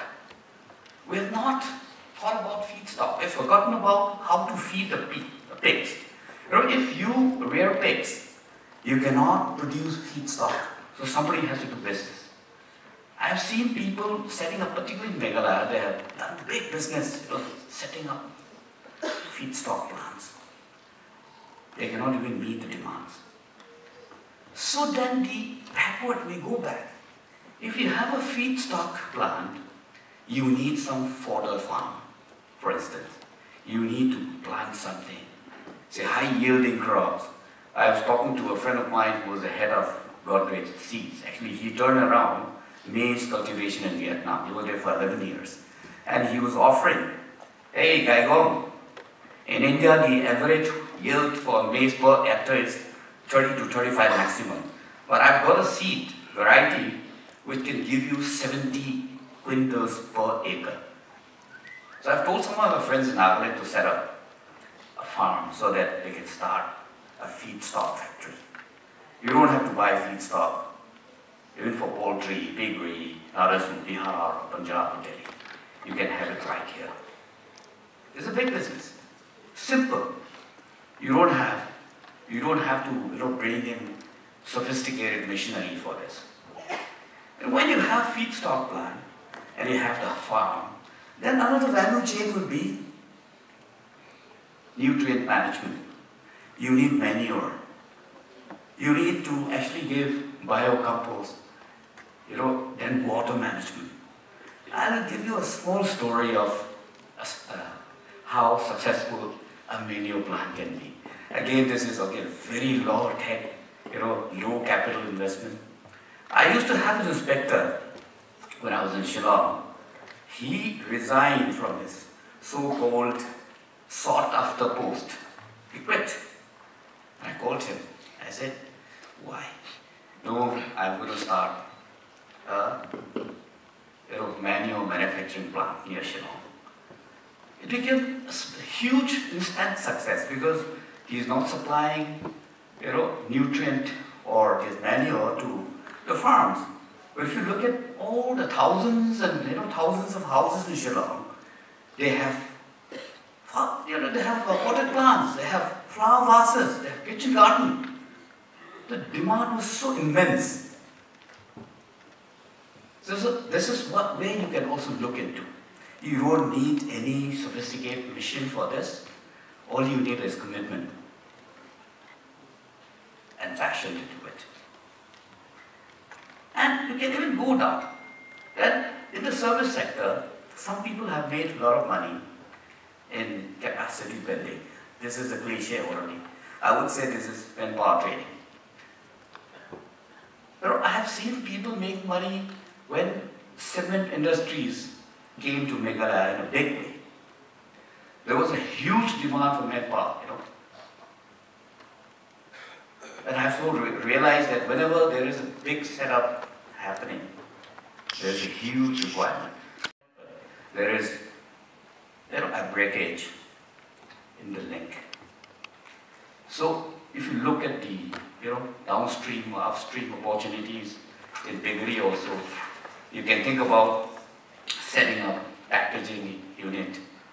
There is one architect in Imphal that I met, very young guy. He's a big time guy now. He actually, instead of doing architecture, he is making packaging material for one of the most successful bakery unit in the city. I think you know it, I don't have to name it. He used to sleep at 3 a.m., The demand was so huge. So he's upgrading his business now. He's installing new machinery, he's employing more people. So that's it. And then from there you can go into retailing. This is another value chain. Now you can tie up with the restaurant. There are, in Manipur you have festivals, so many festivals. You can tie up with the organizers. Weddings are there, and the resorts, big hotels, and you can tie up, you can supply them according to their requirements and needs. And you can also start a home delivery system like in Bombay. All you have to just dial your specimen, they'll be there. In 15 minutes, whatever you want will be there at your doorstep. I really don't know because I have not been into this. In Imphal, there may be some people doing it, but These are the areas I think that we can do something about it. Similar model can also be made applicable to fishery. All of us know what a fishery is, but I just want to bring you to the same page. Chief Minister of Manipur, a few days ago, on 23rd October particularly, he said that the state government spends about 400 crore rupees per year buying fish from outside. So he said that we're trying to develop 1,000 hectares of land, building up ponds and all that. And he's not even included the hills. If you include the hills, it will be much bigger. So now, 400 crore rupees is a huge money. You are there to fill that gap. If you talk about, say, the supply gap, in Nagaland, every year, they import pork products, almost 100 crore rupees a year to fill the supply-demand gap. So there is, the opportunities are immense, so immense. Then, another short business where NEC will be giving a lot of focus and funding as well in the years to come will be the bamboo sector. Bamboo has now been rightly reclassified as a giant grass. So this green gold holds a future. I don't have to talk about the versatility of bamboo. It has about 1,500 recorded uses. You can eat and you can even dress now, you can make clothes, you can build house, you can do anything. You can think about anything with bamboo. Opportunity is so immense. In fact, bamboo is going to replace wood in a couple of years' time. Wood will be made illegal. If you look at the central PWD construction, particularly all civil constructions have already prohibited the use of wood. Even if you want to buy wood, you will not be able to. So now bamboo is the new mantra. Then another sector which is critical in nature for our survival, and it can make money, is water. Water everywhere, we said in Cherpanji. Not a drop to drink, because we have mismanaged water. We think that's free. Like air, we think that water is free. Water is going to be the new oil, just in the immediate future. I foresee a lot of water pumps, water stations in front, instead of petrol pumps now that we see. The only apprehension that I foresee is that water could be nationalized. But we need to have a kind of business model where it should be made successful. Maybe PPP model, but you can think about it. Water is going to be the biggest business opportunities opening up for you. You think about it. Please go home and think. What are the business possibilities that you can foresee in water sector? Housing. Very simple, but let me tell you a couple of things about housing. We cannot live without shelter. I've been trying to, set up a brick making factory in the hills. I've spoken to a lot of friends. But the only issue is that we do not have that laitan habido. We call it laitan. In the hills, the soils are all laterite soil. They're called the red soil. So we need to find a technology where we can make bricks out of laterite soil. I have been in touch with a South African company called Hydroform, which again is not very successful. So we need to have the kiln-fired bricks. For that, we need to find a technology. Once you have a, say, for instance, in Tamenglaw, if you have a brick factory, your day is made. I have a classmate who used to have a petrol pump. In fact, he's forgotten the petrol pump and he started a brick factory and he's already up there. He's left me behind, So I had to go and, tell him, please give me some bricks. So this is one short business because nobody wants to come and collect bricks. And the other opportunities opening up for you is the prefab housing. I was constructing a small kind of shed this time. I had to call for the bricks, cement walla, the iron walla, the wood walla. In your time, you will not have time to actually go build a house through the conventional means, conventional system anymore. I have another friend who set up a company in Myanmar in partnership with one investor from Myanmar. They have already set up a company to manufacture prefab houses for eventual export to Manipur. You will be living in prefab houses in the future. This marked as space.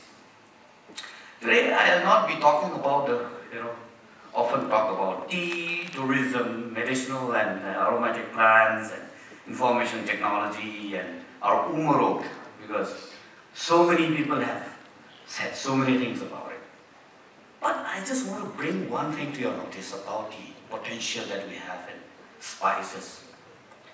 A couple of years ago, I flew down to Cochin, and I had a very serious discussion with the chairman of Spices Board of India. He said, cultivation of spice in the south is already saturated and we cannot extend it anymore. So they're looking for non-traditional areas. And that non-traditional areas for expansion of spice cultivation is the Northeast. There are so many schemes available for you. Up to 35 lakh rupees will be given to you as subsidy if you want to set up an Umarok drying machinery. We'll be able to guide you, dovetail you for it if somebody is interested. The only drawback that we had was that the power situation in Manipur, particularly in the hills, where these Umaroks are manufactured, are still very unreliable, still very inconsistent. We're still waiting for that day. And lastly, I'm talking about recycling. We know, we say recycling is gold mine in the garbage. Sorry for my choice of word, I'm just quoting one Stockholm-based newspaper. They call gold mine in the ship, they call it. I'll tell you how. Recycling industry in Sweden is revolutionary. Sweden is already importing garbage because they have used up all their garbage for their power plants, and whatever organic waste they have, they've converted into a bio manure already. So if you look at the statistics, they have imported, say, in 2014, Sweden has imported 2.3 million tons of garbage, okay, and made $100 million for that particular import. And something more interesting is going to come. It's called a sweet deal. Sweet deal. When I buy this, when I import garbage from you, you are to pay me. You are giving my requirements, I'm generating power, I'm getting my manure, still you have to pay me $43 for every ton. So I'm making money. This is called the sweetest deal you can think of. There's no other better business deal than this. Think about recycling. You can make money there. You can adopt one particular area in Imphal, say Koramban area. Do an assessment and think what can you do about it. There's money waiting for you there. The other day, the Honorable Minister for Dona had inaugurated laid a foundation stone for Steiner. Steiner means S-T-I-N-E-R, Science and Technology Intervention for Northeastern region. We will be pumping a lot of money to Steiner. The Steiner is going to give you farm and non-farm support. So in a couple of years' time, we will be doing research, maybe recycling of garbage, whatever it is. So we can look forward to that. But here's the bottom line. We can talk about many other things, even aromatic plants. We can still do without it. But we can do without food, water, and clean environment, and a shelter. So let's try. These are the critical sector that I've identified for you today. Another adage said, you are what you eat. If if you eat well, and if you eat right, you don't have to go to hospital. So you are what you eat. So, while winding up, I would like to tell you and look within ourselves. Where are we now? Where am I? Am I from the hills? Am I from the valley? Am I from the rural areas or am I from the towns? Now we have to know where we stand. I met one very influential guy called Mr. Sabyatata from Asian Influence. His idea is also very revolutionary. There are three basic economies that we live. One is mountain economy, one is riparian economy, that's a river economy, and the third one is blue economy. They are interlinked, actually, by a value chain in order to be sustainable for us, in order for your business to be sustainable, in order for your economic model or business model to be sustainable. If I am from the hills, I need to think about the hill economy, the mountain economy. If you're from the valley, then you have to think about the riparian economy. And then the next thing is, how do we connect? How do we converse? So as an entrepreneur, we must decide where do we fit in and develop a suitable business model. Let us remind ourselves that giving back to society must be in our DNA when we make money. Many companies and huge brands have disappeared because they don't invest in R&D and innovations. Peter Drucker, some of you may have heard of him. He is the management guru of yesteryears. He said, business has only two basic functions. One is marketing, the other is innovation.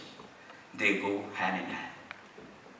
You need to have innovations, otherwise you will not succeed. So, I'll reiterate the Northeastern Council's slogan, that is multi-sectoral intervention covering the entire value chain. I have explained to you what a value chain is all about. Let me tell you, your vision is NSE's vision. Because NSE's vision is framed with you people in mind. Please speak up, write to us if you have new ideas. And I want to thank and express my gratitude to the members of the Imphal Hub of Global Shapers, particularly curator Mr. Bankin, and also our own entrepreneur, Mr. Ragesh, and other very esteemed members of the Imphal chapter for making my presence possible here today. It is a huge privilege for me to be a part of this event and to have met you all. You guys have enriched me. May success always greet you at the end of the door and along the way as well. Till then. Thank you so much, sir. So before we begin the question and answer round, I would like to say that we are very honored that you could join us. Thank you so much, sir. So, shall we proceed to the Q&A? Okay, if there is anyone who would like to ask any questions, please raise your hands.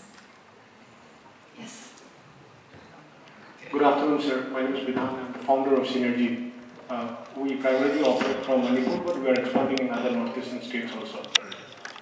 So how should we approach NEC? There are two ways to approach NEC under the new guidelines. We have divided the NEC fund into two sectors, two parts.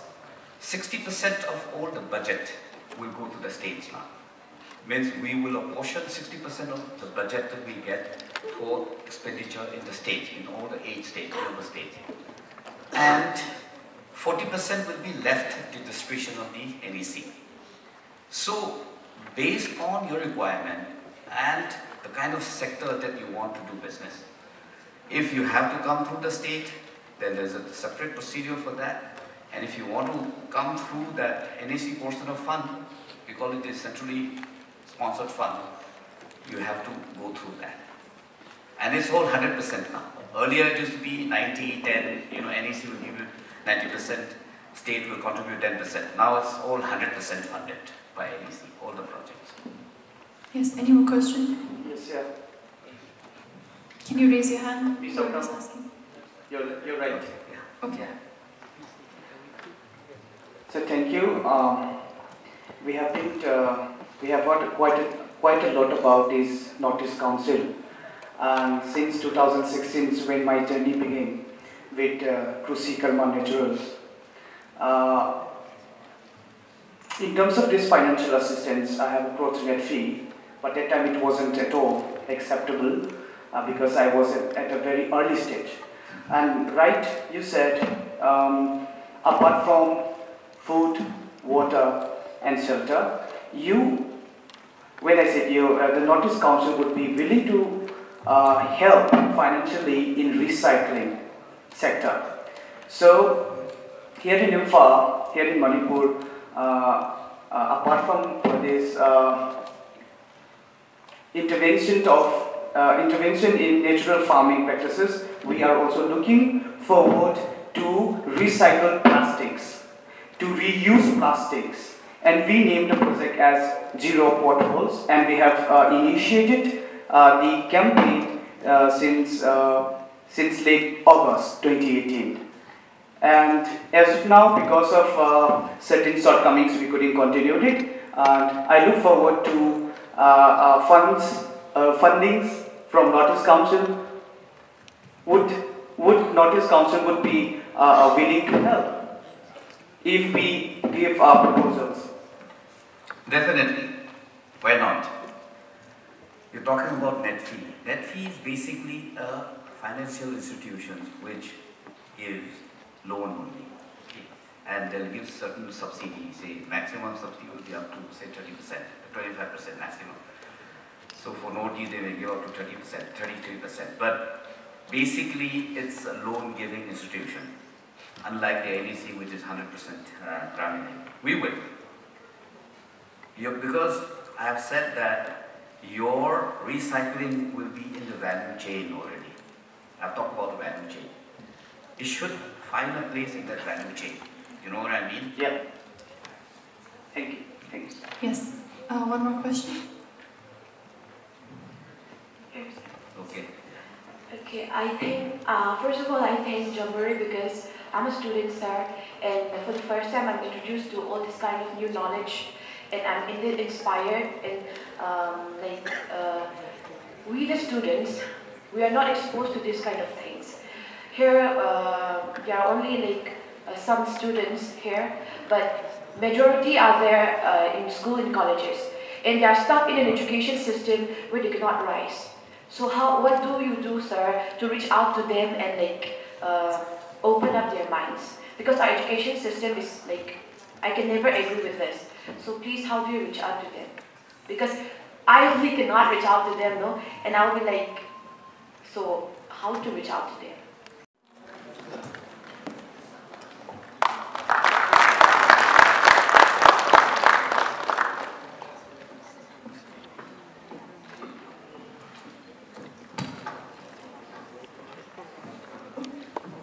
Thank you so much, sir, once again. Before we proceed with the next session, I think an icebreaker session is needed because everybody is looking so dull and tired, so we need some re-energizing. And for that, I would like to request Mr. Chinglemba on stage. Ladies and gentlemen, Mr. Chinglemba!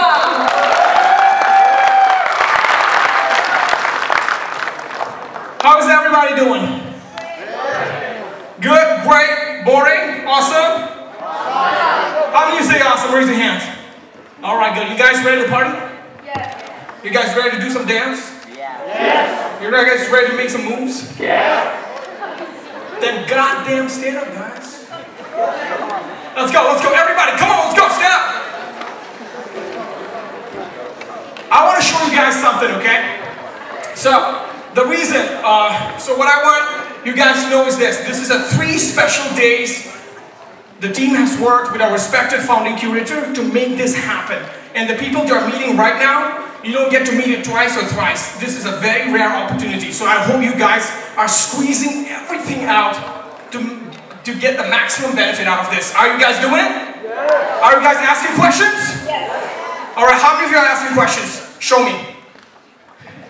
Okay, I can count.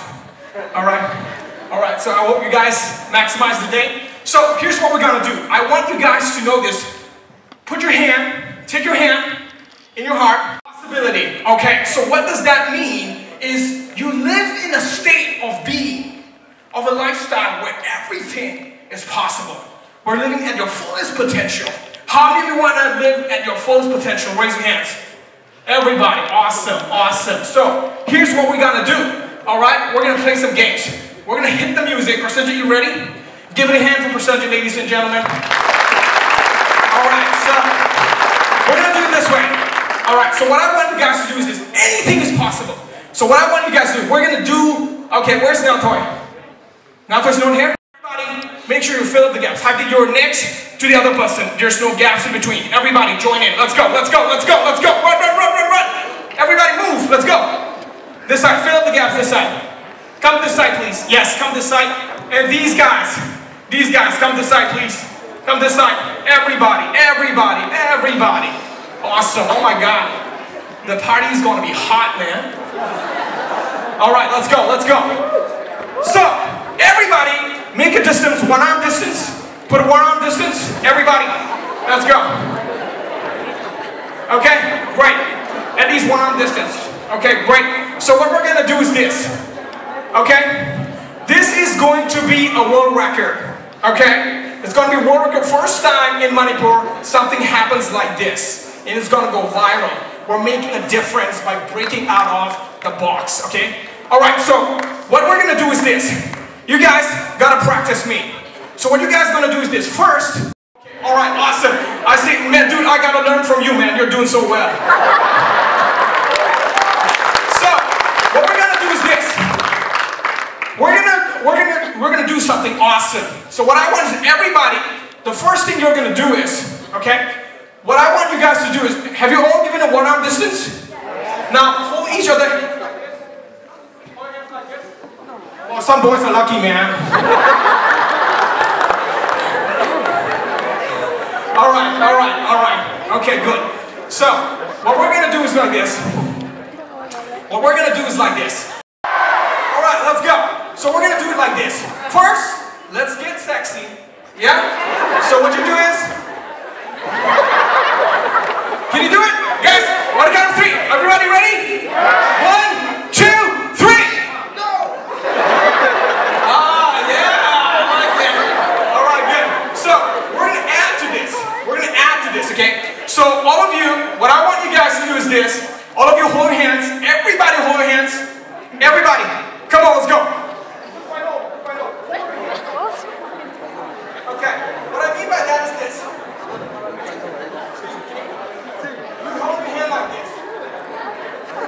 You guys got it? Okay, awesome. Okay, great. So what we're gonna do is like this. I'm gonna play a music, and have you ever seen World Cup? Have you guys seen World Cup?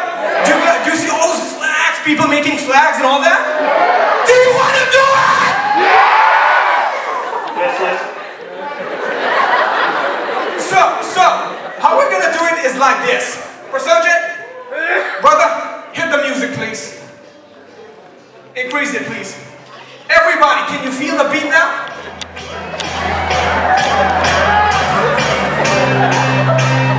Alright, everybody feel it. Okay, cut the music. What we're gonna do is like this. When that music comes, we're gonna start from this side. Okay? No, guys, listen. This is how it goes. We're gonna do it 10 times. So the wave is gonna come like this. Okay, how do we connect from there? Okay, sir, can you, figure out a way to connect? Maybe get closer? Okay, maybe, once you're done, sir, you start. Then we go like this, then you start, sir. Okay, every end, we go like this, zigzag. You guys ready? Yeah! Are you guys ready? Yeah! Alright, so, ready? So first, We're gonna do the move. Mato, you ready with the video? Okay, cool. You guys are gonna be popular. Okay, all right, let's go. One. So when the music is on, what do you do first? First thing, what do you do? Shake your body, shake your body. All right? All right, so 1, 2. Now go. I want to join, man. You guys ready? Okay, hit the music, brother. Everybody move.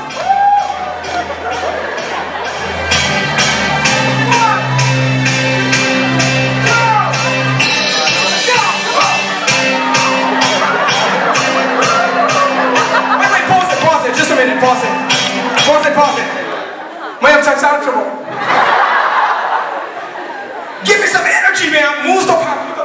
Look at me, guys. Everybody, eyes on me, especially the beautiful girls. Okay, so what I'm saying is this. You know, when I do this, I'm not like, alright, you do like passion, man. Like that, okay? So you guys ready? One more time. 1. Everybody, move! 1, 2, 3.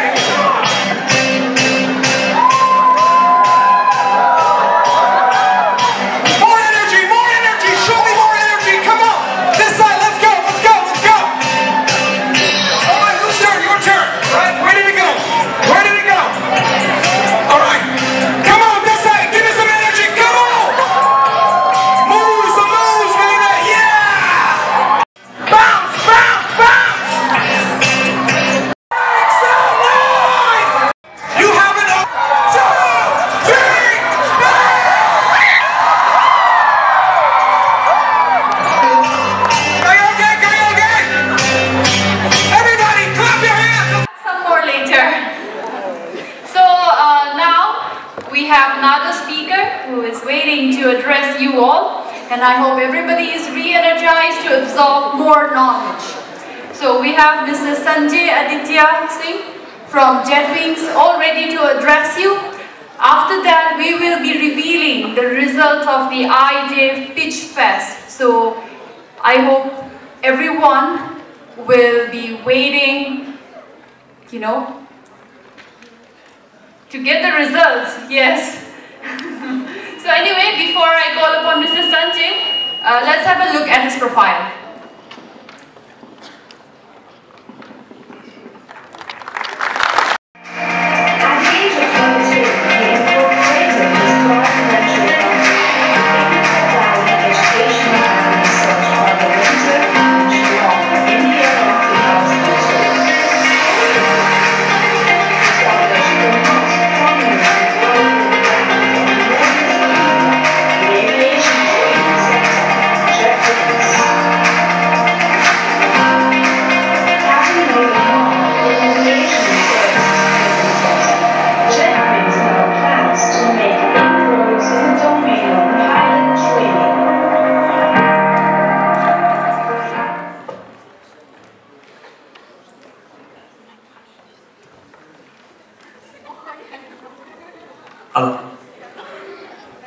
Hi everyone. I will thank Mr. Ching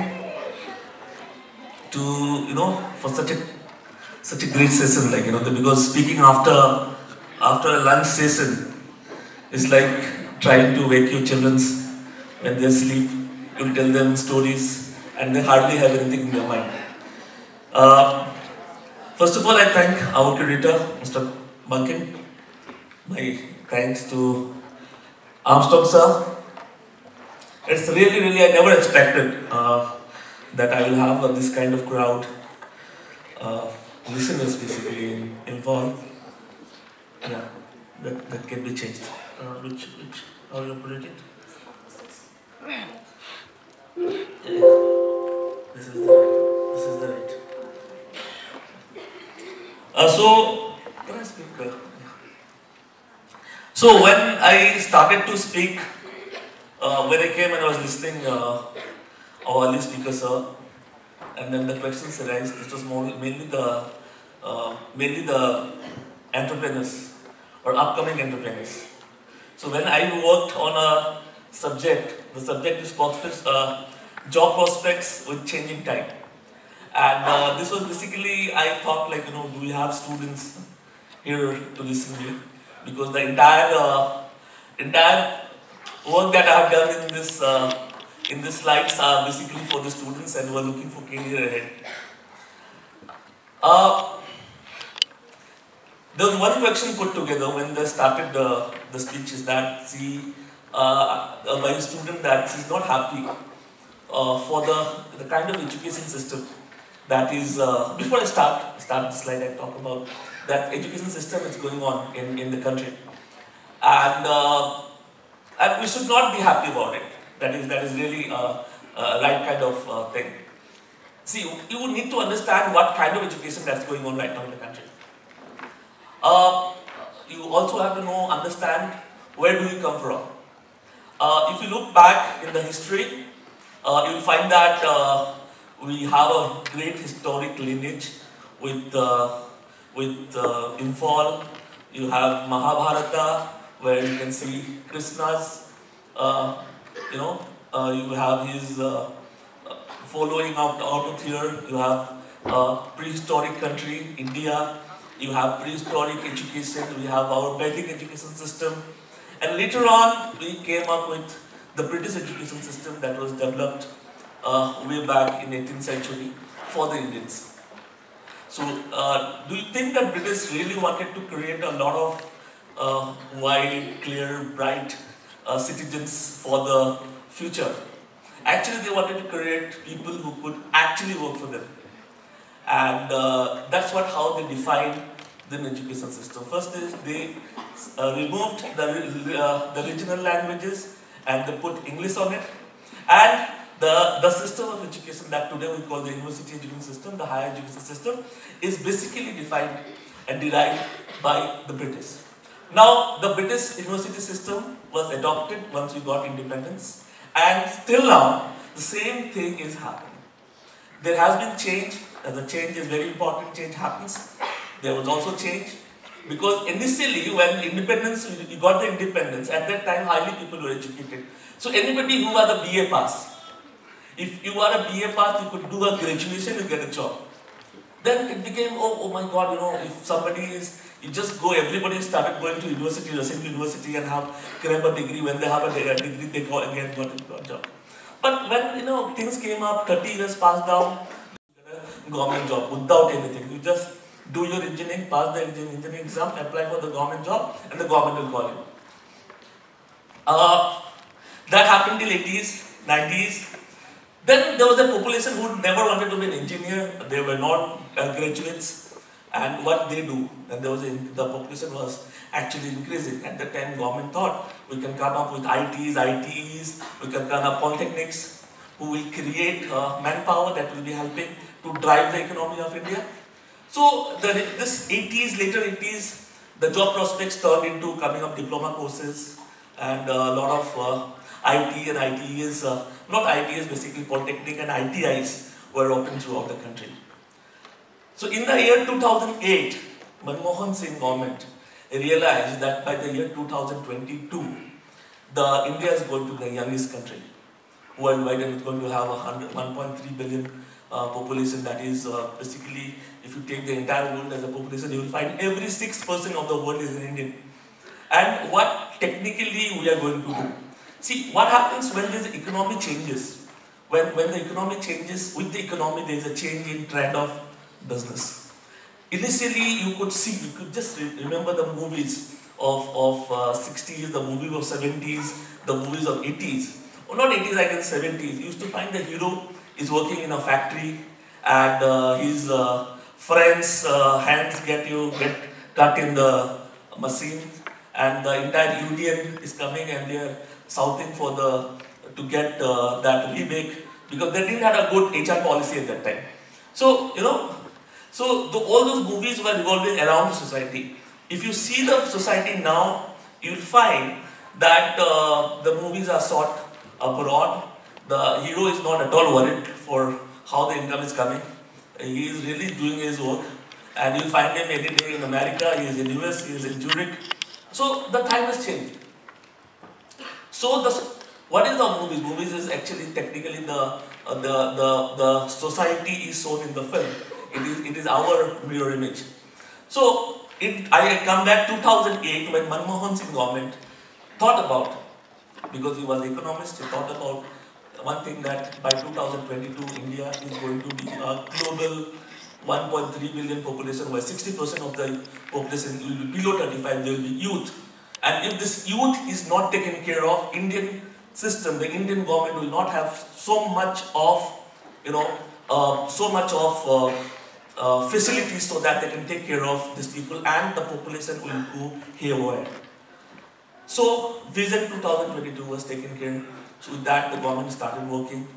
And now we also took a stake on that, how this Vision 2022 will work, and actually what is the policy, because these slides are very, very less. I'm just going to talk on certain job prospects. That job prospects are very real, very, very, very accepted, and very much having demand in the international market.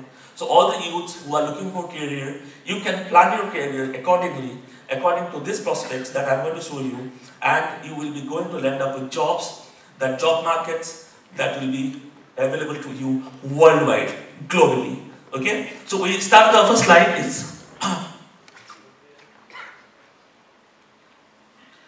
this is sent by Jet 1, that the rate of change outside exceeds the rate of change inside, the end is near.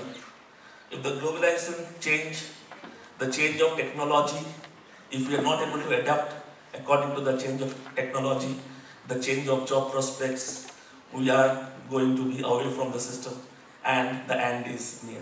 So this is very important. Say, this is we should see what is impact on jobs in 2022. What are the major areas that going to affect the job changes? One, globalization. Globalization is like we are moving from one country to another. Access is becoming easy. Visa system is becoming easy. We have the policies of the governments are becoming very easy. There's a free trade policy with Thailand. ASEAN has become altogether. How many of you know that ASEAN has become free trade union? How many of you know about it? How many? Can you tell me somebody how many countries are there in ASEAN? Let's make it interactive. You name them? Thailand. 1. Cambodia. 2. Laos. 3. Vietnam. 4. Brunei. 5. Malaysia. 6. Indonesia. 7. Singapore. 8. Philippines. 9. Myanmar. 10. Good. And excellent. Excellent. You will get a gift from me. Okay? Thank you, sir. And what's your name? My name is Pradeep, sir. Round of applause for Pradeep. See, these 10 countries came together. These countries, 10 countries came together, where there were some leading countries like Singapore, there were countries like Malaysia, who were very advanced, and there were countries like like Laos, Cambodia, they were very poor. So they said, let us do one thing, we need good clothes, where we are paying a lot for our teachers. Let us not do that. Let us do ITES in Singapore and do some services for America, Europe, get the tourists here, give the service to the tourists, and all these things can be shifted to Cambodia and Laos. What we can do is that we can have a free trade system. Then China said, no, we already have a big economy. If I get into this, these people will come and do. Because China has this reserve thing, because they do not reveal what they are doing. They just come out with something. And India's thought, still thinking. And whenever it comes about Southeast Asia, they talk look-east policy. And I don't know what that look-east policy looks about. I've been working last government. I have went with governor minister himself. I traveled twice to different countries of Southeast Asia, where I was named, traveling with him, I became one of the prominent individuals working on Southeast East policy that was revealed by the Chinese government in the 250 most influential people in Northeast East look-east policy. They would put my name, but nothing came out practically. See what happens, look-east policy will not be possible until you open the doors, until you open the doors, until you open the gates, until we go and really do free trade, until we do the exchange of systems, until we curtail the trade policy, until we change the trade policy, things will not change.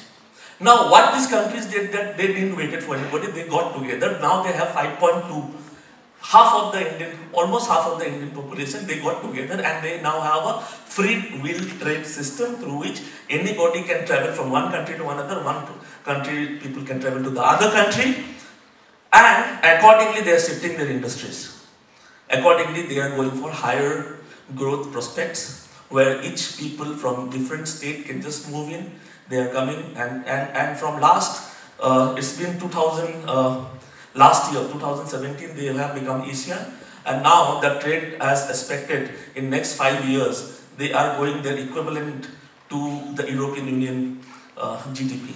That is going to be what is looked at Southeast Asia, and we Northeastern people are very, very, very close to, in flora, fauna, dynamics and everything with Southeast Asia. So now we need to understand where do we stand, what we can do, and how we are going to save our futures. Right? You understood? So now globalization has a very important impact. Slowly now India has understood, it has tried to give a free trade policy with Thailand.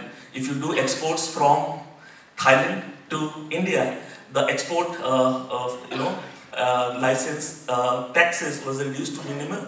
So again it was understood that Chinese companies are targeting going and set up in Thailand, and from there they're trying to push their ingredients to India. So again now one question mark is put. For time being again it's been into the thing where the foreign policy is going to be reworked. So it happens anyway.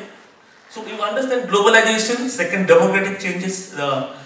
Demographic changes is very important. Demographic changes is like the development of a place.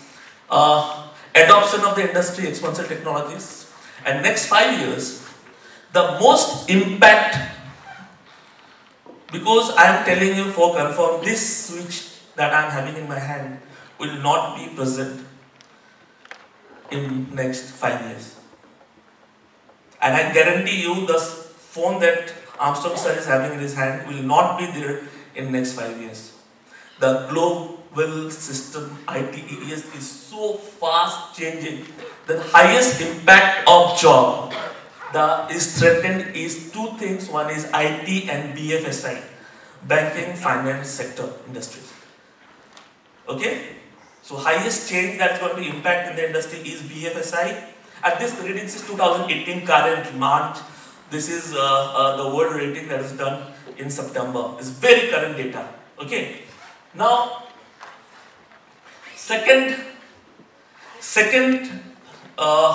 change, the job change is going to be in automobile and retail. Is the second industry where the format of jobs will completely change or may change, or the impact will be up till 50%. And third industry, where it will be low, because I think by the time the British, we were wearing this kind of shoes, pants, jeans, apparel is an industry that will not go with job changes, because job as it is now, it will have the same. The job priority and the art and techniques and your skills will not change, not much. This is in apparel and leather industry. See, 12 job trends are expected to signify the change, the job landscape of the country by 2022. In terms of India, by 2002, new jobs being created, jobs being threatened, changing jobs with respect to skill sets, and unchanged jobs. So, anybody who is shaping your future, see, I'll tell you one thing, I'll take 1 minute or 2 minutes, just don't go for education because for the sake of doing it. You just passed your HS, somebody told you should do graduates, you go to college and do graduates. Then once you're done graduates, somebody tell you that, oh, you are a graduate. Mr. Smith's son is a master's, you go to college and do your master's. After master's, what? Then you come back, then you, maybe with due respect, you go and stand by a politician whom your father knows and says that, please give me a job. Now the politician says that, oh no, there is an entrance, you go and apply for the entrance, you may not get that. And after that, you struggle for 5 years and then come and think that what next? And at this time, you are a graduate at masters at 24, 6 years you spend your time in looking for jobs. Or by the time you are a frustrated person, you may take into something that is not basically good for the society, or you might start your career at 30. So already you have lost that 10 beautiful years of your life, that your 20s. And then once you are not well established, there will be pressure. You have to get married, 30, 31, 32, 33, 34, 35, like that. And this life goes on like that. So it's very important for you to make and understand where the world is moving, where the globe is moving, where the industry is moving, where the jobs are moving. And where do I study? Rather I don't study, rather I don't go to college, rather I do something that gives me job the day to day, rather I do something that actually makes me, what is the end of job? Job is to sustain myself. If I am sustaining myself, as I told in the last speech, by going into piggery, by going into fishery, by going into something, that I can really do, let's do that, not waste our time. What you need to learn, you need to know to speak, to write. There was an entrance conducted for the engineers of the country, where 77,000 engineers gave exam. They were not able to write the answers for the questions that was set on the standards of class 8 of CBSE, English literature. 77,000 engineers of Indian were not able, they didn't pass. So this is what the education system is all about. So it's very, very important to understand the industry, because there is not much science, so I'm trying to make you understand that. See, this is a very thing, there are 12 sectors, this is 12 factors that actually determine this is the level of exports that India is going to have, shrinking overseas job market for Indian workforce. The world is moving into robotics. As the world is moving into robotics, the workforce jobs are becoming less. This has to be understood. That this also is to take care of that jobs are coming somewhere in some sectors, jobs are getting lesser. Then the demographic changes, again adoption of exponential technology in the Indian national demand and resource planning and sustainability, new work arrangements, large or small connected products, services, that is what told about that now young entrepreneurs are coming up, they're launching their own products that have got their own market. And 80% of the total employability is looked at entrepreneurship that is coming at small level, small scale industries. So these are the entire prospect that is basically looking at the job change market by the 2022. To understand that the 10 to 20% of the jobs will not be there in what you call it IT, in automobile, it will be 5 to 10% of the jobs, textile may 5 to 10% of the jobs, BFSI may 15 to 20% of jobs, and retail may 5 to 10% of the jobs. These jobs don't exist today. I'm talking about 20% of the jobs in IT does not exist in 2018, that will be there in 2022. Right? We don't know that. So what you can do? You can do IT engineering, for example, because that will take 4 years time. By the time you pass out, you will have something. You got a point? So there are 20% of jobs that we don't know today. So in these jobs, there will not be competitors coming in. Because in fact, nobody knows about these jobs. How those jobs will be. So there will be around 10% jobs, there will be 20% jobs, and there will be 10% jobs in retail, 20% BFSI. If you go for textile, there will be 10%, automobile 10%, and there will be IT and there will be around 20%. Now 60 to 65% job system will change. The jobs will not look similar. Right? For example, I just came to Manipur and I went there's a delicacy called OK chicken. Okay? And I found OK chicken totally different. So this is called, you'll not find the similar. It's no more than OK chicken. It's a refined, new, better, You got a point? Just I'm trying to make you understand that how things change. Right? So if I'm attuned, I don't know the address of the new one, then I'll be lost and I'll go somewhere else. Right? You got a point? So this is how a change.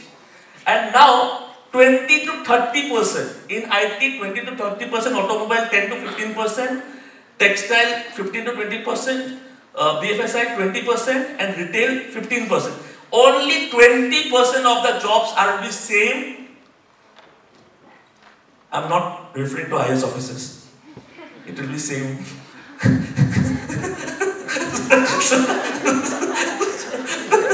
Looking at me. It will be same until you are serious and more.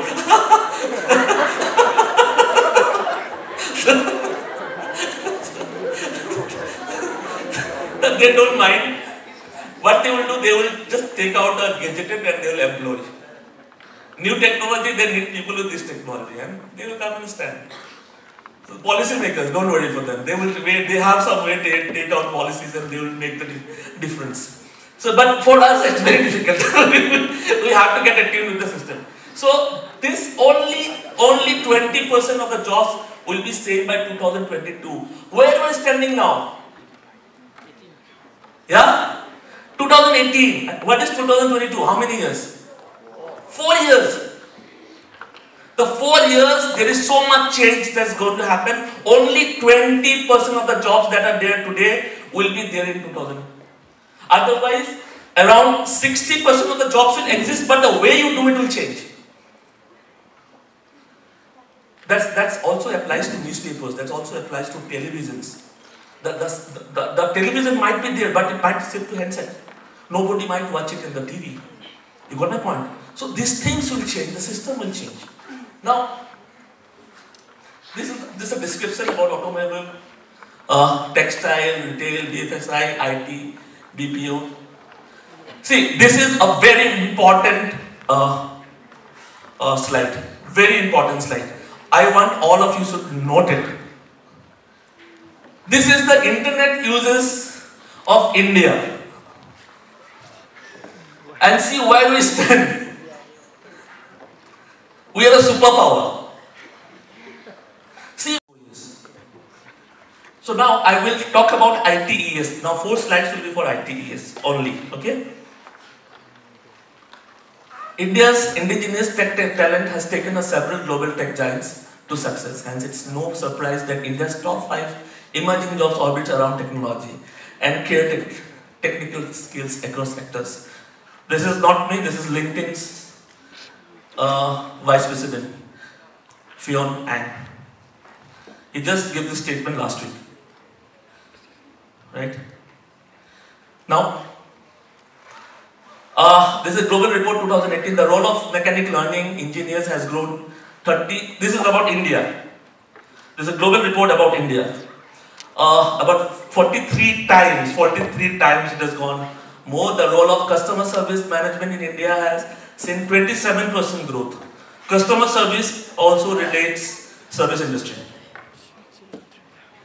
It also relates to retail, logistics, hospitality, airline, everything. Okay? That has gone by 27%. Mumbai and NCR is witnessing maximum competition for the role of data scientist. The report estimates that in 2017, India contributed 22% data scientists migrating to Singapore. The role is also among the top 5 Australia, New Zealand and Southeast in Father says. Over 50% of machine learning professionals in India have a bachelor's degree and are trained on the job. With this, I tell you, connecting the dots, that actually the apples, Steve has talked about. It started way back in 19th class that we wanted to produce graduates, right? And it was because they wanted that. Initially when I started the speech, I talked about the British. And the British, they wanted it for themselves, and it became a trend. And since 73, 80, we started becoming engineers. Right? Now we have got a huge number of engineering colleges across the country. And the global report says the Indians, over 50% people who are using IT are engineers. And they have bachelor's degree. Because we go behind bachelor's. And this negative thing that was being unemployment due to bachelor's degree or something like that is going to become positive again in near future. Because globally we will be competing with people who will not be graduates but will be graduates in terms of education. And that is going to be an added advantage as the global report says. These are the top 10 IT jobs. I'll just explain you. Okay, just note it down for the students who are in HS. You can tell your machine learning engineers. These are the programs who develop machines and systems that can be learned and applied knowledge without a specific direction. Second is application development analyst. These are analysts who combine the maintenance of IT services while working face to face with users who need their technical know-how and support. This is a very high-end thing because nowadays people don't have time. I buy something, I don't know how to operate that. Immediately I have to call the support system. Support system will directly connected to analyst. You call them application development analyst. Application development analyst will ask you, give me 2 minutes, I'll get into your system. In 2 minutes you'll get into your system. Then yesterday you were chatting with whom? So the question might come because he's also seeing your Facebook, into your everything. This is how, you know, and they will get into the problem that you have been facing off and they will correct it. So this is a very, very important application data system analyst. Backend developer, they are the development who responsible server-wide web application logic integration and work front and developers do. Fourth is full stack engineer. These are like the normal engineers who are front-end users, combination of HTML, CSS, JavaScript, coding, building everything, website, backend. This was the job that will be there for the computer engineers kind of job. This is fifth, data scientist. There are so many datas. You know? You don't know. You don't know. Every time you are clicking, huh? And Google is selling phone.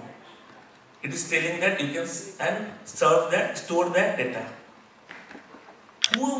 They have ITES park and they have a huge policy where the government itself can be of big help. So please look into this and go and talk to your IT secretary, principal secretary or joint secretary and ask, because they are building a good IT park, so you can definitely develop data banks. And this is going to be a big industry in coming times. And database is not that, it's not that only Indians, you can store data of worldwide. Customer success managers, these managers are responsible for developing customer relationships, promote retention of loyalty in jobs, create closely with customers, ensure that they are satisfied, service they receive, improve upon areas of dissatisfaction. Digital marketing specialist, this is very important area because the jobs, everything is getting digital. So if you are going to promote everything, you should know how to, because see again, connecting the dots. You have been using Facebook for your thing, you've been using Instagram for your, for fun, but this will become a job for you. This will become the highly paid job for you and you can be operating it, again remote sensing, you can be operating it from, if only you are good at it. If you are good at it, you can operate just sitting here, you can make racks of money. You can just have an ID card of Google or you can have an ID card of any company and you can start from any remote sensing system and you can earn a lot because entire system, promotion, marketing is going to be digitalized and all the maximum funding of the companies are going to be in this sector. Biodata developer, the big data developer, is a person who creates and manages companies' big data infrastructure, tools, and someone who know the fields about the various amount of the data quality. Big data developer. Isko, you please research about big data developer. This name for me was a taboo 2 years back. Oh, big data developer, data man. But today, like in the interface, big data developer is big. And you just need some IT knowledge and you can develop. And if you do some courses, you will have here and there, you will have vocational courses who are into big data development and analysis courses, hardly 6 months or 1 year courses. And you can go abroad, you can go to Singapore, you can go to Malaysia, you can go abroad anywhere, you can do so much jobs. So big data developer ka thing, you please keep in mind. Sales, recruiters, these are like little higher ends. And Python developers are also like developers who are developing server sites. Basically, if Manipur government or they want their own server system here and they want to protect their own information system, they will need Python developers.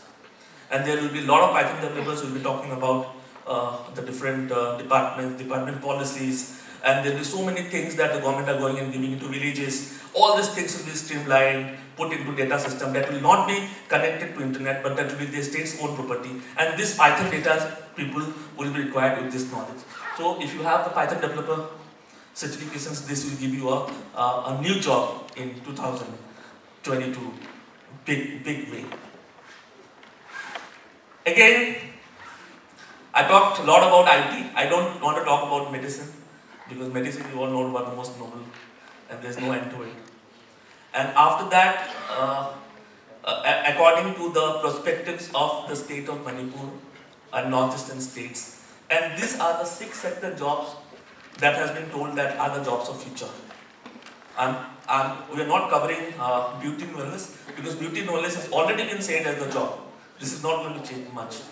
Already it is going to have its own thing. So anybody who wants to book, this is beauty and wellness, something is not going to change. So it already exists. Okay. So I'm not talking about beauty and wellness, because this exists and it will be there. Okay. Health, maybe like health, gymming and everything. It's already been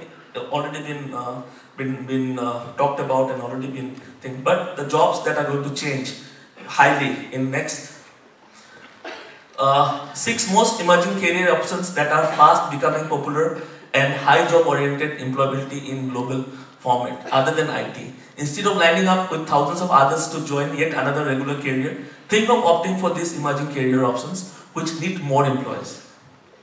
This needs people, only people, right? Today we see a complex job scenario where on one side we are qualified professionals desperately trying to find a job, while on the other hand there are mainly professionals that need talent but are unavailable. In backdrop, the need of the hour is that youth be aware and have an understanding of the emerging career options, right? So you should have an understanding about the emerging career options so that you don't stand somewhere after 3 years, 4 years that, oh, where to go, what to do. As if I don't know. So these are the next 6 areas that you should really look at. ITs, who can cover up ITs, that's one. Now, very fast developing industry for India, as said, is going to be fashion and textile industry. The current cosmopolitan and fashion conscious wave has taken over the country, has opened up huge arena for career in fashion. These careers encompass traditional costumes I'm talking about, traditional design jewelries, footwear, wardrobe. And I'll just talk about myself. From 2002, I was 22, I started the company. We are basically into consulting, developing youngsters. By now, we have trained and placed 14,000 youngsters across the globe. And in fact, today we are having recruitment for Doha. I have signed up with ING Doha, sir. So they are tracking around 120 for their all 16 hotels in Doha will be recruited.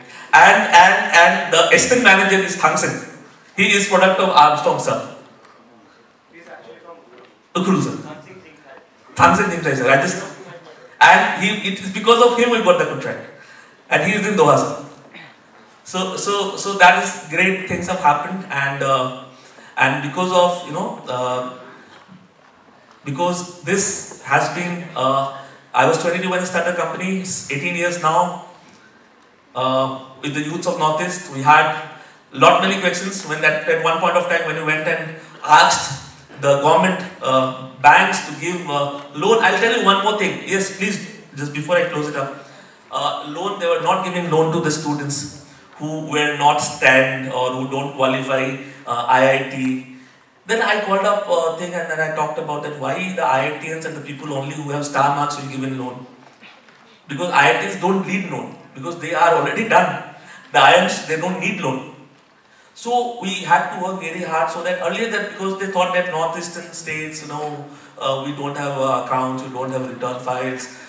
And then due to the struggle now, almost every branch at the bank are giving loan. For vocational course, you have the right, the government of India is giving guarantee. You can take a loan up till 2.5 lakhs rupees and till 4 lakhs rupees without any collateral. You don't have to give any collateral. You don't have to give any collateral to the banks. And if there is anything, you can see Kausal Vikas Yojana, that is Kausal Rin Yojana. This is one of the yojanas from the government of India, given by the Prime Minister himself. You can look into that thing and you can actually apply for your right. Your loan is your right. And there's so many government sponsored schemes coming up. Keep your eyes open for that. There is also no way through that you can upgrade yourselves and get into different courses. So I thank you so much for giving me time. I thank Global Savers for giving me the opportunity to talk to such bright students, entrepreneurs, officials, boys and girls. Thank you so much. Yes. And first of all, there is a request that if you could leave this PowerPoint presentation with the organizers. They already taken it. Okay. Thank you so much. Thank you. So my question is that if you see the development pattern of other countries and majority countries in the world, it is basically from primary to secondary to tertiary. That is, from agricultural, they have jumped into the manufacturing sector and then they have gone to the services. If you see the pattern of our country, it has a very peculiar pattern. We were and we are still primarily an agricultural country, which is the primary sector, and we have jumped straight away into the services without surpassing this manufacturing sector. Like majority of our GDP is from the services. Now, the thing is that the present government, when they came, they had come out with many initiatives, Make in India and Skill India, many things. And even the startups, they are having these incubation clubs and all these. My question to you, but still those startups and those initiatives, which are even taken by all as individuals, as citizens, they are more inclined towards services only. Like, are we really, as individual youth, we are really I don't know which word is that. Why we are not touching this manufacturing sector, startups in manufacturing? I tell you, it's a very, very, very good question, Raghav. I'm really, you should give a round of applause. It's a really bright. I'm telling you, I have sessions in Southeast, sessions in many colleges, universities.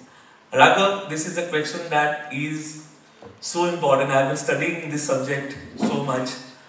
And somewhere I was speaking, I mentioned 2 lines on this, service and agriculture. Really good. Excellent. Very good, intelligent point. See, this is not that we didn't try to go into industries. Industry was stolen by China, by Bangladesh. 400 rupees to 500 rupees is the daily wage if you do in India. 150 rupees is the daily wage we do in Bangladesh. Industries in China have killed the industries in India. So whatever you produce, the cost, acceleration cost. If I produce a mobile phone of our own, the mobile phone will be bigger in size, not good looking. the price will be around 2 lakhs. Where I can get a Chinese phone better with more important thing at a lesser price. So this has gone demography, because the Indian demography has shared the boundaries with China, and the development of China in the last 25 years was so huge that in India we were trying to bring in emergency. We're trying to bring in fight between the communities. We're trying to fight between the religions. We're trying to settle our scores. We wanted a particular prime minister from particular state. Particular family wanted to rule this country always. They just bought a policy from Soviet socialist from Russia. They implemented the Russian policy of industrialization in 1947. Was done, and that was the wrong policy initially. And due to the policy, Indian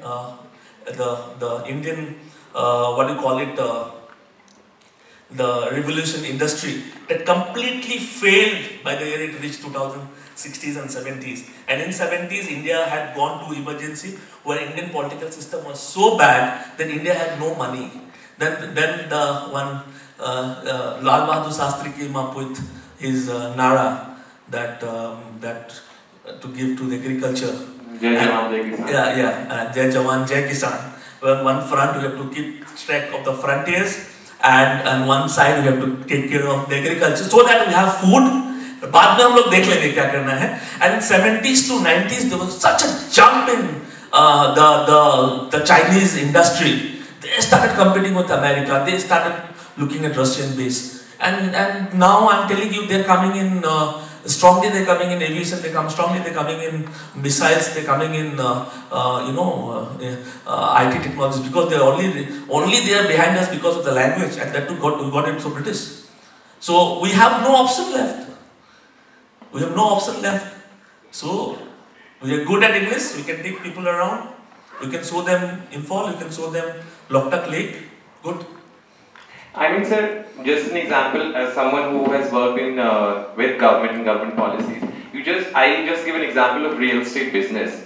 Now, real estate business, they had come this with Make in India, and just a contrary and a paradox to that, the Statue of Unity that they have built in Gujarat, most of the things, most of the engineers have come from UK, China, and Australia. Yes. I mean, so is there? Don't you think this paradox? Government should actually should stop on their own things, and then it will percolate down to the startups or to anyone who is trying to get into the manufacturing sector. Hope I could have been a little more empowered with more powers to take off the industrial ministry and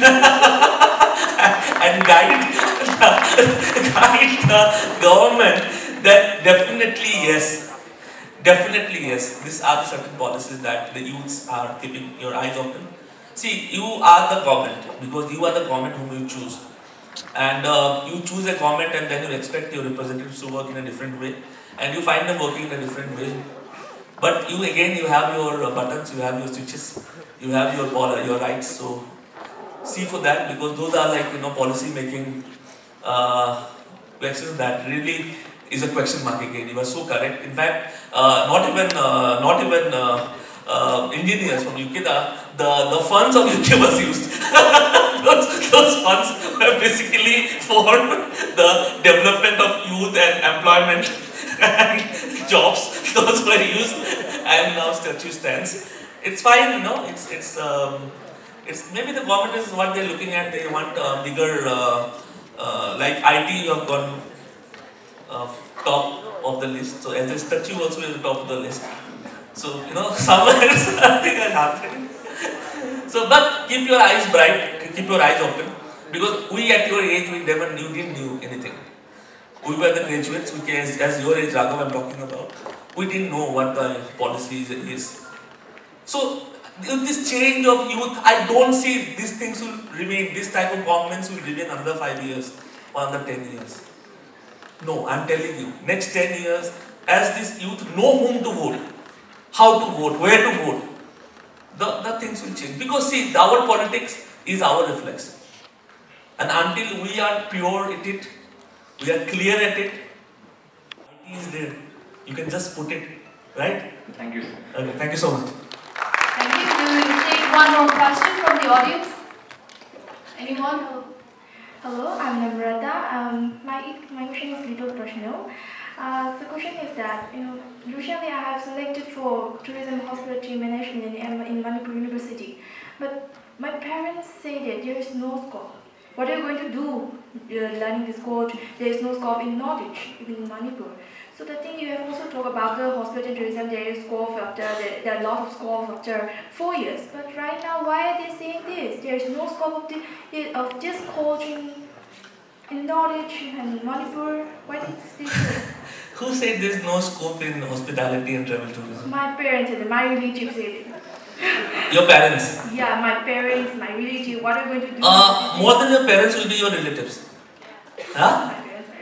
Yeah? Yeah, the relatives, they know a lot. Okay.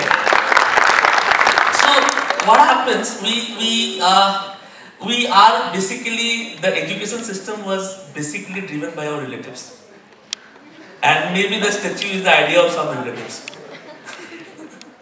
So, you understand? So, relatives are the people who are, who need a credentials. You need a credentials. I'm standing with the credentials in front of you. I have trained and placed more than 1,400 youths from Manipur, out of which maximum 40% of them are now in international arena. There are some in Malaysia, there in Dubai, there in Doha. This industry is global. Your hospitality, travel tourism, aviation. This industry is completely global. There is no much national boundary. And the growth, you know how it grows. Just tell your relatives that industry grows by GDP. So what is the growth of Indian GDP? Indian GDP growth is 6.1%. Last year it was told 7.2%, there was also a newspaper, but this is 6.1%. So what is the growth of hospitality and aviation industry? You know that?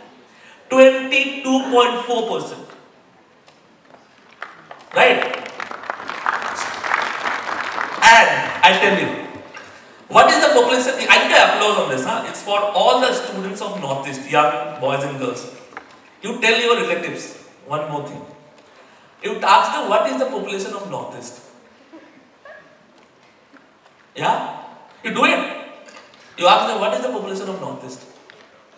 You tell me, Raghav, what's the politics of population of Northeast? I had a bright. I have no idea. Who knows? What's the population of Northeast? 8 states put together. It is close to 4.25 crores. Right? 4.25 crores. 4.25 crores only. And what is the population of India? Huh? 130 crores. 130 crores. So what is the percentage of people staying in Northeast? Out of this, I'm just telling you, out of this 3.25 crore people belong only in Assam. So hardly 1.5 crore people in other 7 states. And what is the percentage? Huh? 2.85% of the Indian population is Northeast. And what is the stake of Northeast in hospitality and aviation sector in India, you know? 31.2%. Clear? 31.2% of the total people employed in aviation and hospitality industry in India are from Northeast.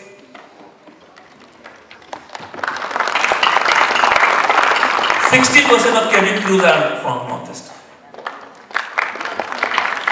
44% of cabin crew working abroad in international airlines from Indian origin are from Northeast. Got it? Yeah? And we have 100 new 5-star hotels coming up in India. 100. Okay? So there is a lot. This industry is big. Okay? Yeah? And you also go for jetwings.com. We are good in aviation. Come to us. We have hospitality also. Thank you so much. We'll train you and replace you. Thank you so much, Mr. Sanjay Aditya, Chairman of Jetwings, for the very informative talk, sir. We would like to show our appreciation and humble respect to you, sir, for that wonderful session. May I call upon our founding curator, Mr. Imphal Jamboree, to felicitate our speaker.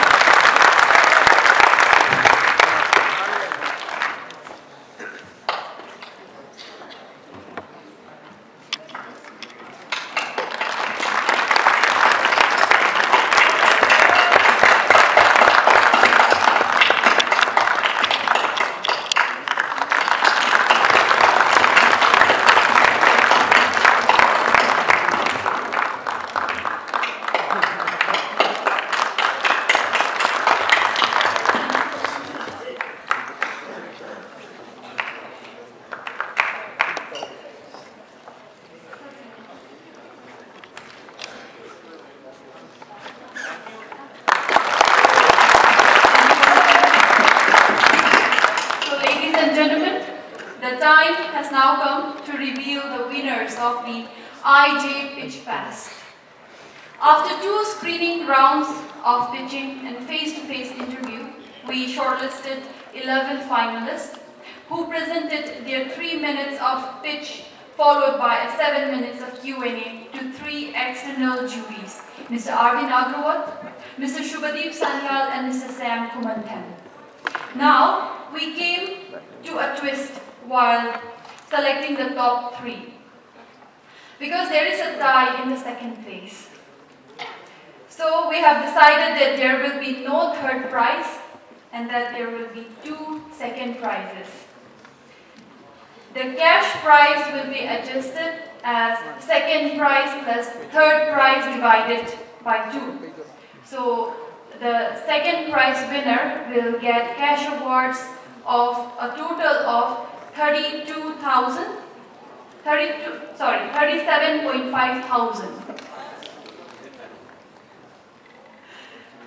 So, to give away the prizes, may I call upon our curator, Mr. Bankim Nongthomba, our founding curator, Mr. Armstrong Pame, and our vice curator, Mr. Conclave, on stage to give away the prizes.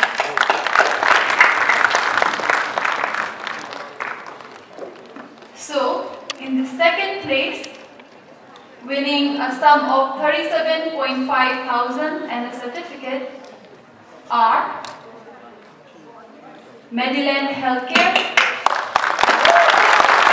and Tarek Foods Private Limited. Medillion Healthcare and Tarek Foods Private Limited. Please come up on stage.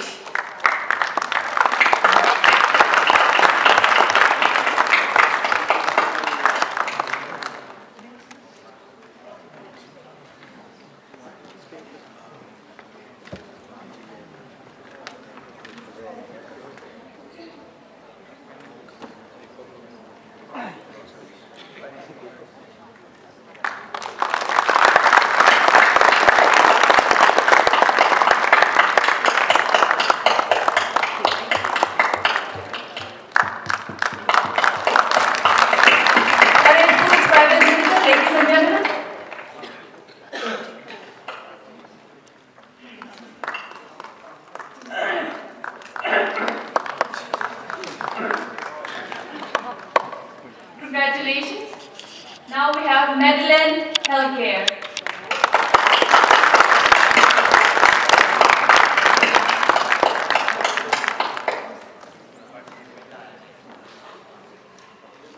Medillion Healthcare, ladies and gentlemen.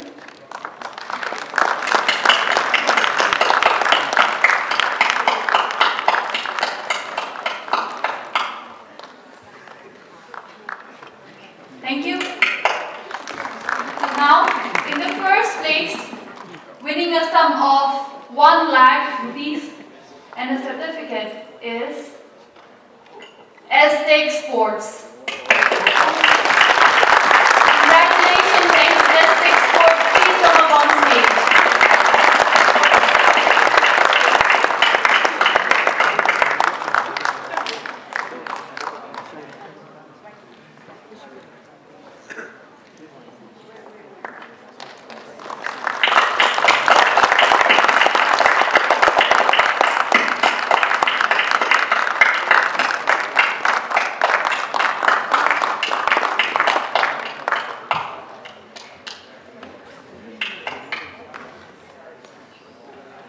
I would like to request our top 3 winners if they want to present your pitch. Yes? You'll be given 3 minutes each.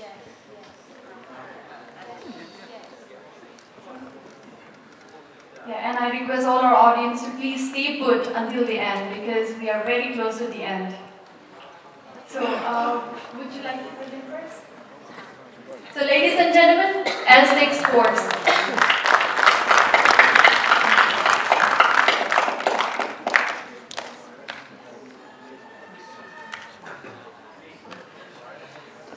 Thank you all.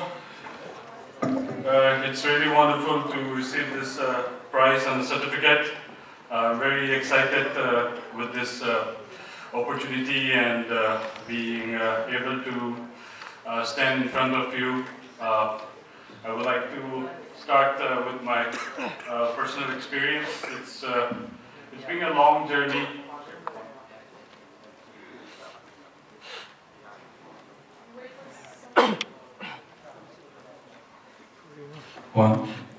So it's been a long journey. I was working in the IT sector till 2012, and then I left my job where I thought of pursuing my hobby. So IT is my passion and sports is my hobby. That was when I started to explore various martial arts because I had a foundation in boxing in 1994. And I was able to represent some of my clubs when I was working in various parts of the country. And that was when I decided to think about how we can create, basically manufacture our own brand. So India has a manufacturing hub for sports in Punjab, in Meerut, and we have other sourcing providers from the rest of the country. So that was when I started with this initiative. I had also other ventures that I started. I failed for the first time, and I had a lot of lessons that I learned because there are a lot of different frictions in the business, and then we had to look into various other domains on how to synchronize those supply and demand. Then I started my next venture, which is an IT-based company in Hyderabad. It went on to be successful, and that was also the same time when I also focused into the sports. The Aztecs name has been derived with the indigenous Indian, and it basically implies the Native Americans who are basically the native Indians, which is part of the Americas. So that was when I came up with this name. And I did not think of a kind of an Indianized name because we are also looking at the acceptance in the global market when we go to exports. So this is the problem statement that I see, and this is with terms of the local brands being cannibalized by the foreign brands. So everybody wearing Adidas, Nike, Reebok, Puma, and this is when we are attracted by these foreign brands, but we end up paying more than what we actually should. The solution is to focus on the manufacturing sector, to be local and be able to provide the consumers with the low cost of production and then pass on this particular lower cost of production as a lower price to the customers. So Make in India initiative, and that's when we started with this brand. So it is the sports brand of Manipur, although it's a produce of India, because bringing the entire knowledge of manufacturing and equipments all the way from Punjab and the rest of the country to Manipur may be a humongous task. So why not leverage what is already existing over there and try and create a brand at the initial phase so that we do the part of the packaging, we do the tagging, we do the branding, and then final assembly of these materials. Although we've started working with some manufacturing partners from Punjab and the rest of the country, but we will be planning to have some of the knowledge transfer from these manufacturers, and so that in the social region of the Northeast India, we can leverage our youngsters, we can leverage our human resources, and put in place the manufacturing so that we can produce locally. The product line we started with football, and right now we are manufacturing official size 5, the official weight of 2.4 pounds, which is the official weight for the international matches. The quality that we're using for the football are FIFA approved quality, because I've seen various brands are coming out from this manufacturing, but the raw materials are the same. So, and it's only about the branding thing and how the brands are getting positioned. So if you compare the price, you will be amazed to know that the brands are higher cost, promising to deliver you with a higher quality. It does not really make sense in terms of where these brands are getting produced. It could be manufactured in some part of Vietnam or Thailand or Bangladesh, but it's the brand that is really important. So this is where we started to focus on the football, and then boxing is another very popular in this part of the country. Then badminton, sports shoes, and the mixed martial art products. These are our initial product line. The market background that we see today in the Indian sports sector is about $2.7 billion, and it is growing at an annual rate of 40% every year. So we see the expansion in this sector, which is increasing and is expected to be $10 billion in the next 5 to 6 years. So our focus was to be able to at least achieve 0.1% of the total market in the year 2020. Another information here is our unique selling proposition, the USP. So every time, not just in sports, when you go to your employers, whenever you go to your sponsors, whenever you go to an institution, you are branding yourself. You need to have your unique selling proposition, and so is our product, which is the price factor. So we are looking at reducing the cost of manufacturing by locally producing in India, and also by sourcing some materials from the Northeast, which is coming in the next half of 2019 and 20. So we compare the price of an Adidas or a Nike. You can see this is the official football with an average minimum practice football, 2,000 rupees, where we are selling the same at 1,000, and so are the rest of other football, all-season football. So this is already in production, it's available for your purchase. And the business model, we're looking at B2B and B2C. This is the business to consumers, direct sales, and the B2B is the business to business, and followed by other training services to offer the specialized training and fitness services. Then estimated fact sheet, these are some financials that we have discussed regarding the investment and the revenue. And this is what we are comprised of, mostly friends and family, and partnership with our industry IT company. And this is what we have from us.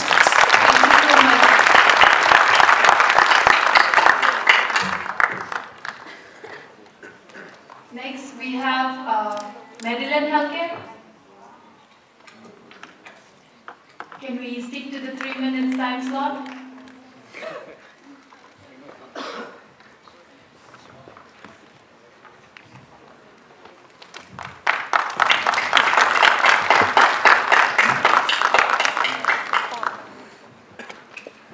Thank you. So thank you, Global Steppers, and all organizer, all the sponsor for this program. So I'm Dr. Pivaril, and I'm also known as Dr. Dayanand. Actually, I'm a medical graduate. I just passed out my MBBS, and I started this company when I was in second year of my college. So guys, all the youth here, don't wait for the time when you have money or when you have time to start a company. You start from your college. This is my humble suggestion. So this is Medillion. So we founded with my co-founder, Dr. Pinky. So our logo stands for holding the hand for the patients who need medical help. It belongs in the month of January this year. We will find most of the ambulance lying there in the Rims and Jennings nearby. We'll bring them to make it service to you. And we also provide free ambulance service for any accident patient. Right now, we're also providing free ambulance service of any accident person in Greater Imphal area. So number of patients so far we transported is 1,430, And only accident patient in Manipur, there is no habit of calling ambulance during the time of accident. Out of that, only 10 is for accident, but every day you will find accident somewhere and somewhere. So this is our ambulance team, this is our ambulance, and this is during time of accident, we help some patient.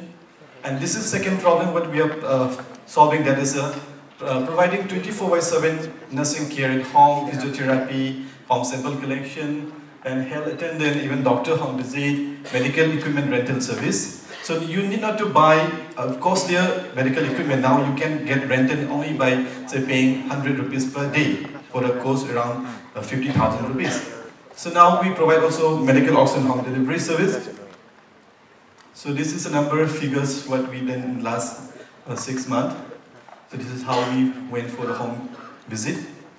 And this is our Medellin health card. We have 20,000 plus health card, subscriber for this card. This is a loyalty card. With this card, people can get concession in Babina, Sida Hospital, and most of the healthcare providers, service provider in the state. So this is our market expansion. We are trying to focus our market in the northeastern state. At least 50 cities of the northeastern state for the Medellin ambulance in the next 3 years. And the home healthcare, it is 10 cities in the next 3 years. And Medellin health card, it is 20 cities in the next 3 years. So, scope of employment generation. Right now, we have 75 plus staff in our organization. And this is the area, home care is the area we can create more than 3,000 jobs in next 5 years in entire Northeast. Because in order to give one patient service 24/7, we need 5 nurses. But imagine in entire Northeast, we will have at least 500 patients who need regular visit per day. So out of that, 500 into 4, it will be around 2,000 nurses will be required. This will solve a real problem of the unemployment in the state. So Medellin health card, and this is our revenue for the last 10 months. And this is our expectation for the next 5 years. And our achievement, we are selected in Manipur Startup Fund, and we got a funding. And we also got first prize in Manfeed, and we also incubated by IIM Kolkata. And these are our services. This is our team, and thank you. Thank you, Nitin, and congratulations once again. We now have Tarik Foods Private Limited.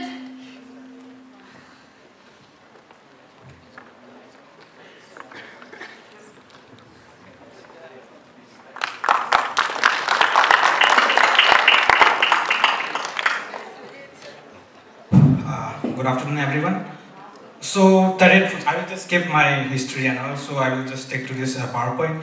So, what we are a food processing company that is focused only on black rice. So, why we targeting black rice? Because we have been telling like eating black rice is good. It's good for health. It's many health benefits and all.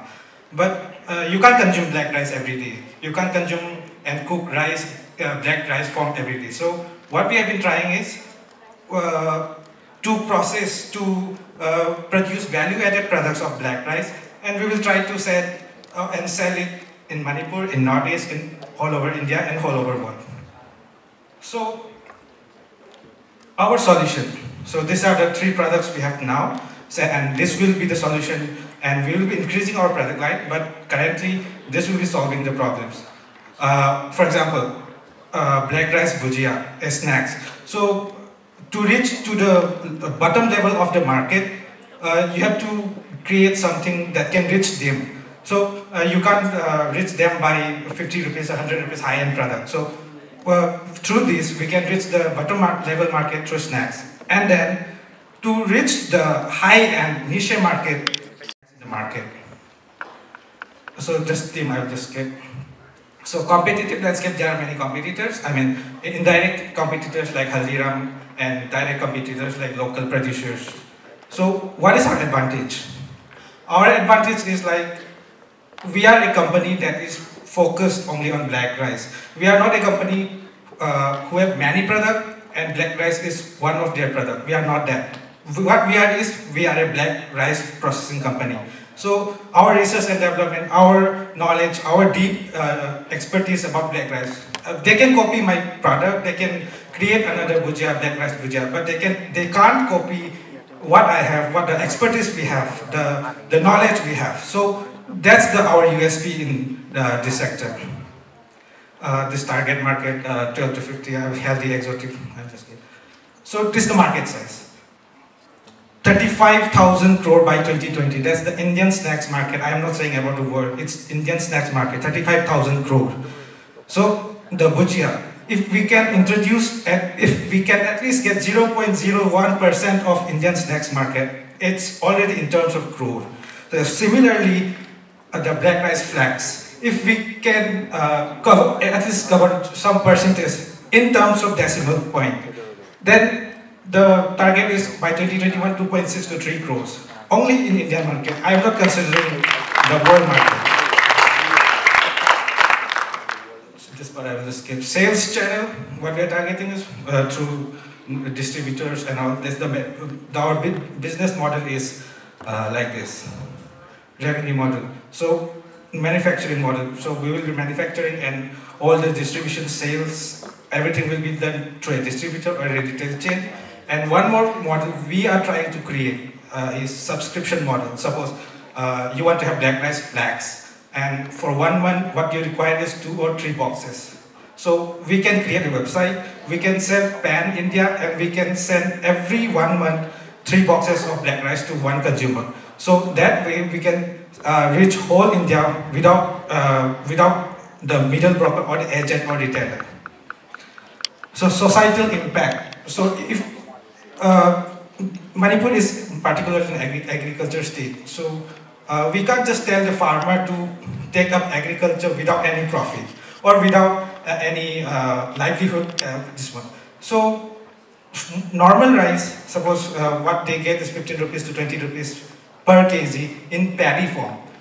What we are paying for black rice is double that and sometimes triple that. So for the same amount of land they are growing normal rice. If they grow black rice, they will be increasing their incomes a lot. People will say the production of black rice is less. Even then, it's not half. It's almost 1/3 or more than half. So 3 times into, suppose for 1 kg, 15 rupees. So if I buy 1 kg of black rice 45 rupees and normal rice 15 rupees, then the farmer will be getting more cash to them. So we are not, the process is already started. We have around 25 contract farmer, black rice farmer, and we will be expanding this, and I think we will be increasing the growth of black rice in Manipur, and we are hoping that in the next 5 to 10 years, we will bring a black revolution in Manipur. Thank you.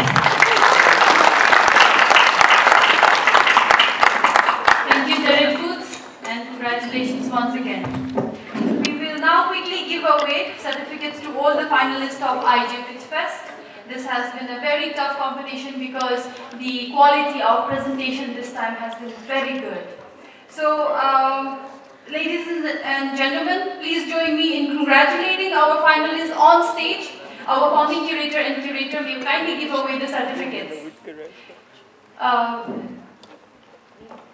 Food Wi-Fi, do we have representatives of Food Wi-Fi in the room?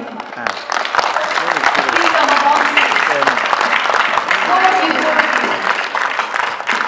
Gari Services, GariServices.com, Gel Card, Krushikarma Naturals,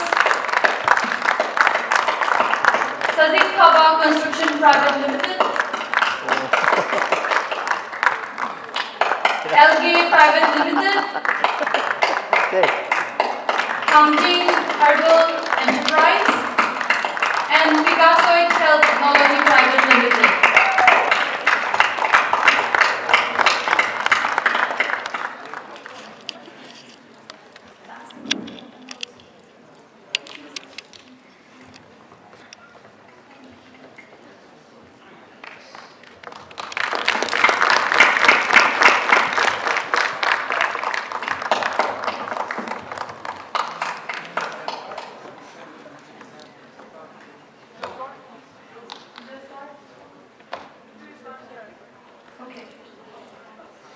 Krushikarma Naturals,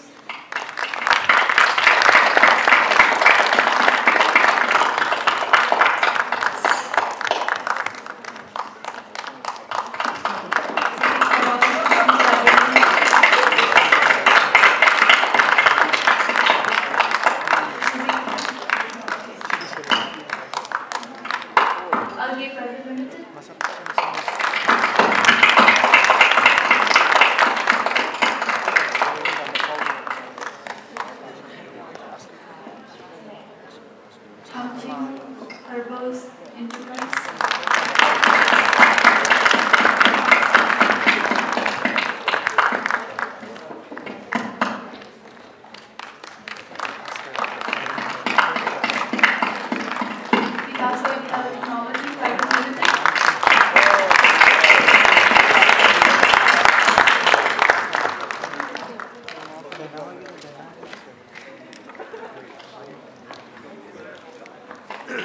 we call upon the winners as well for a group photograph?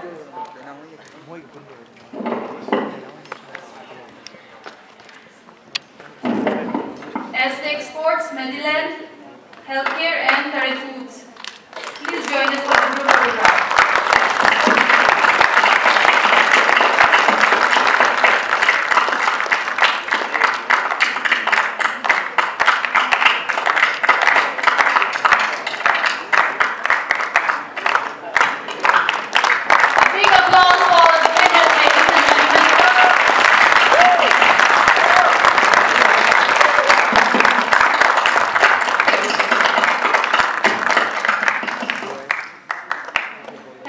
Congratulations to you all once again.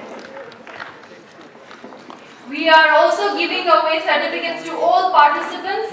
So please don't forget to collect your certificate before you leave. If you are not given one, don't worry, it's because you have probably missed a few sessions in between. So ladies and gentlemen, we have finally come towards the end of this amazing 3 days of Youth Conclave Imphal Jamboree, themed Our Future, Our Responsibility. I hope you all had a lot of learning and that the experience the experience you got here is worth your time. Before you leave this hall, please take a moment to reflect on your learnings. How is it going to affect your decision-making capability, and how it has made you better and more responsible decision makers. So, to end, may we call upon our curator, Mr. Bankim Nongthoman, to propose a vote of thanks.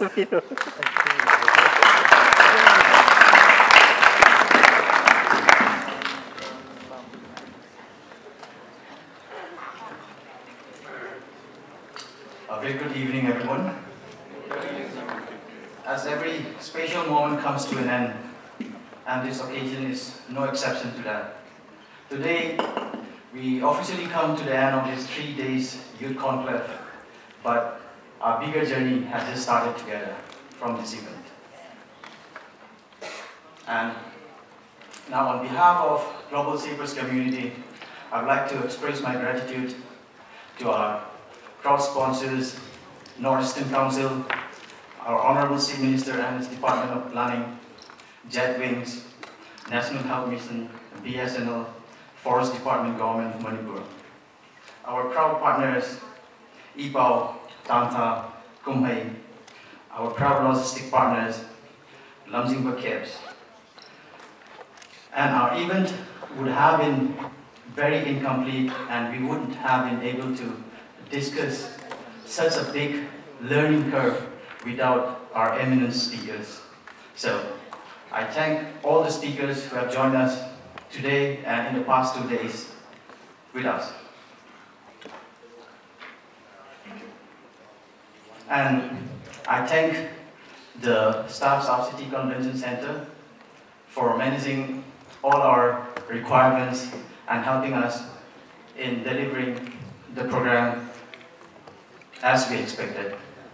Last but not least, I thank all the department hands for such an overwhelming response when we approached to you about this conclave and sending your bright students to be a part of this learning curve. And I would like to thank all the participants who have been with us in the past 3 days for your overwhelming response and your wholehearted participation in the exercises and in the workshops that we have carried out yesterday and today. Today, organizers usually do not thank themselves, but today I'd just like to make an exception to the etiquette and thank all the global savers, Imphal Hub savers, for the rigorous hard work, planning and replanning, the sleepless nights you guys have put in to make such a perfect event.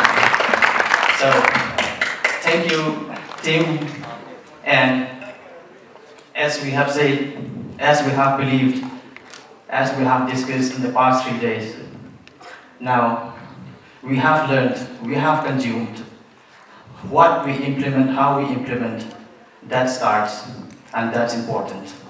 And we believe we'll be sharing more journey together in the future. Thank you once again. Thank you. Thank you, Mr. Randim Nongthamu, for that wonderful vote of thanks. To close the session, may I call upon all our Imphal Hub shapers on stage to take the final bow. Including Yini. Yes, including Yini. She is part of the family.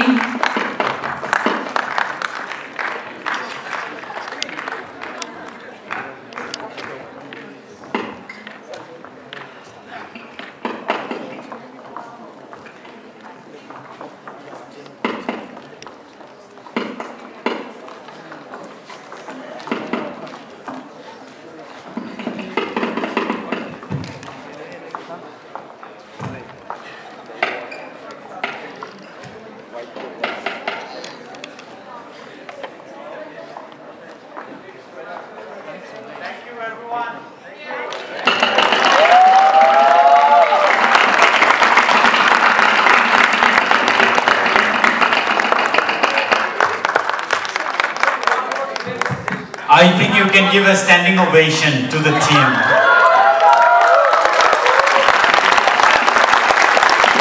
So, I am very happy that from the moment I gave the keynote address on the first day, we challenge you that this will be a different event from all the other events that you had participated. Did you find that it is one of them? Yes. It is a different? Yes. You don't think it is a different one? It is a different one. Yeah. So do you want another chapter of it in the next year? Yes. Yes. So I promise you, I guarantee you with all my teams that we will have more, a better speaker. We just had one international speaker this year. We will have even more in the years to come. So thank you so much.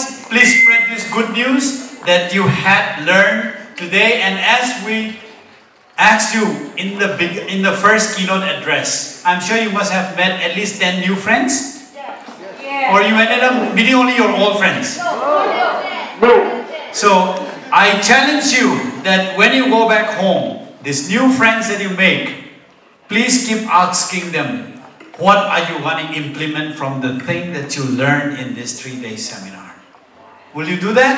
Yes. So all the best, cheers to life, and have a great, great evening. Thank you.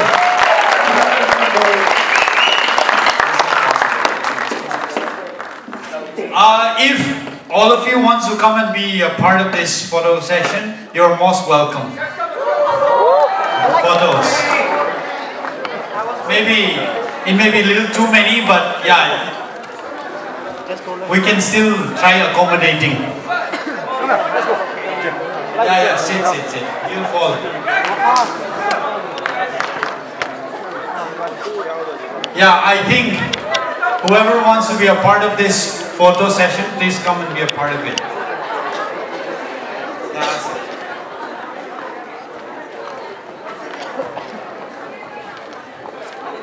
Sanjay, you can come up.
Faster.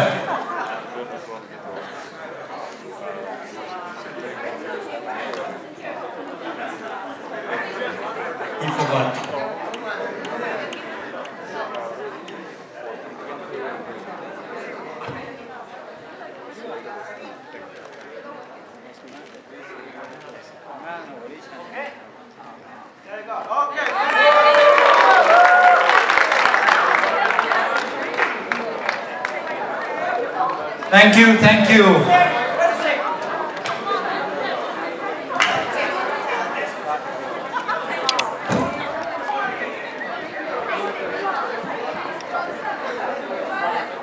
If anybody wants to dance, get ready.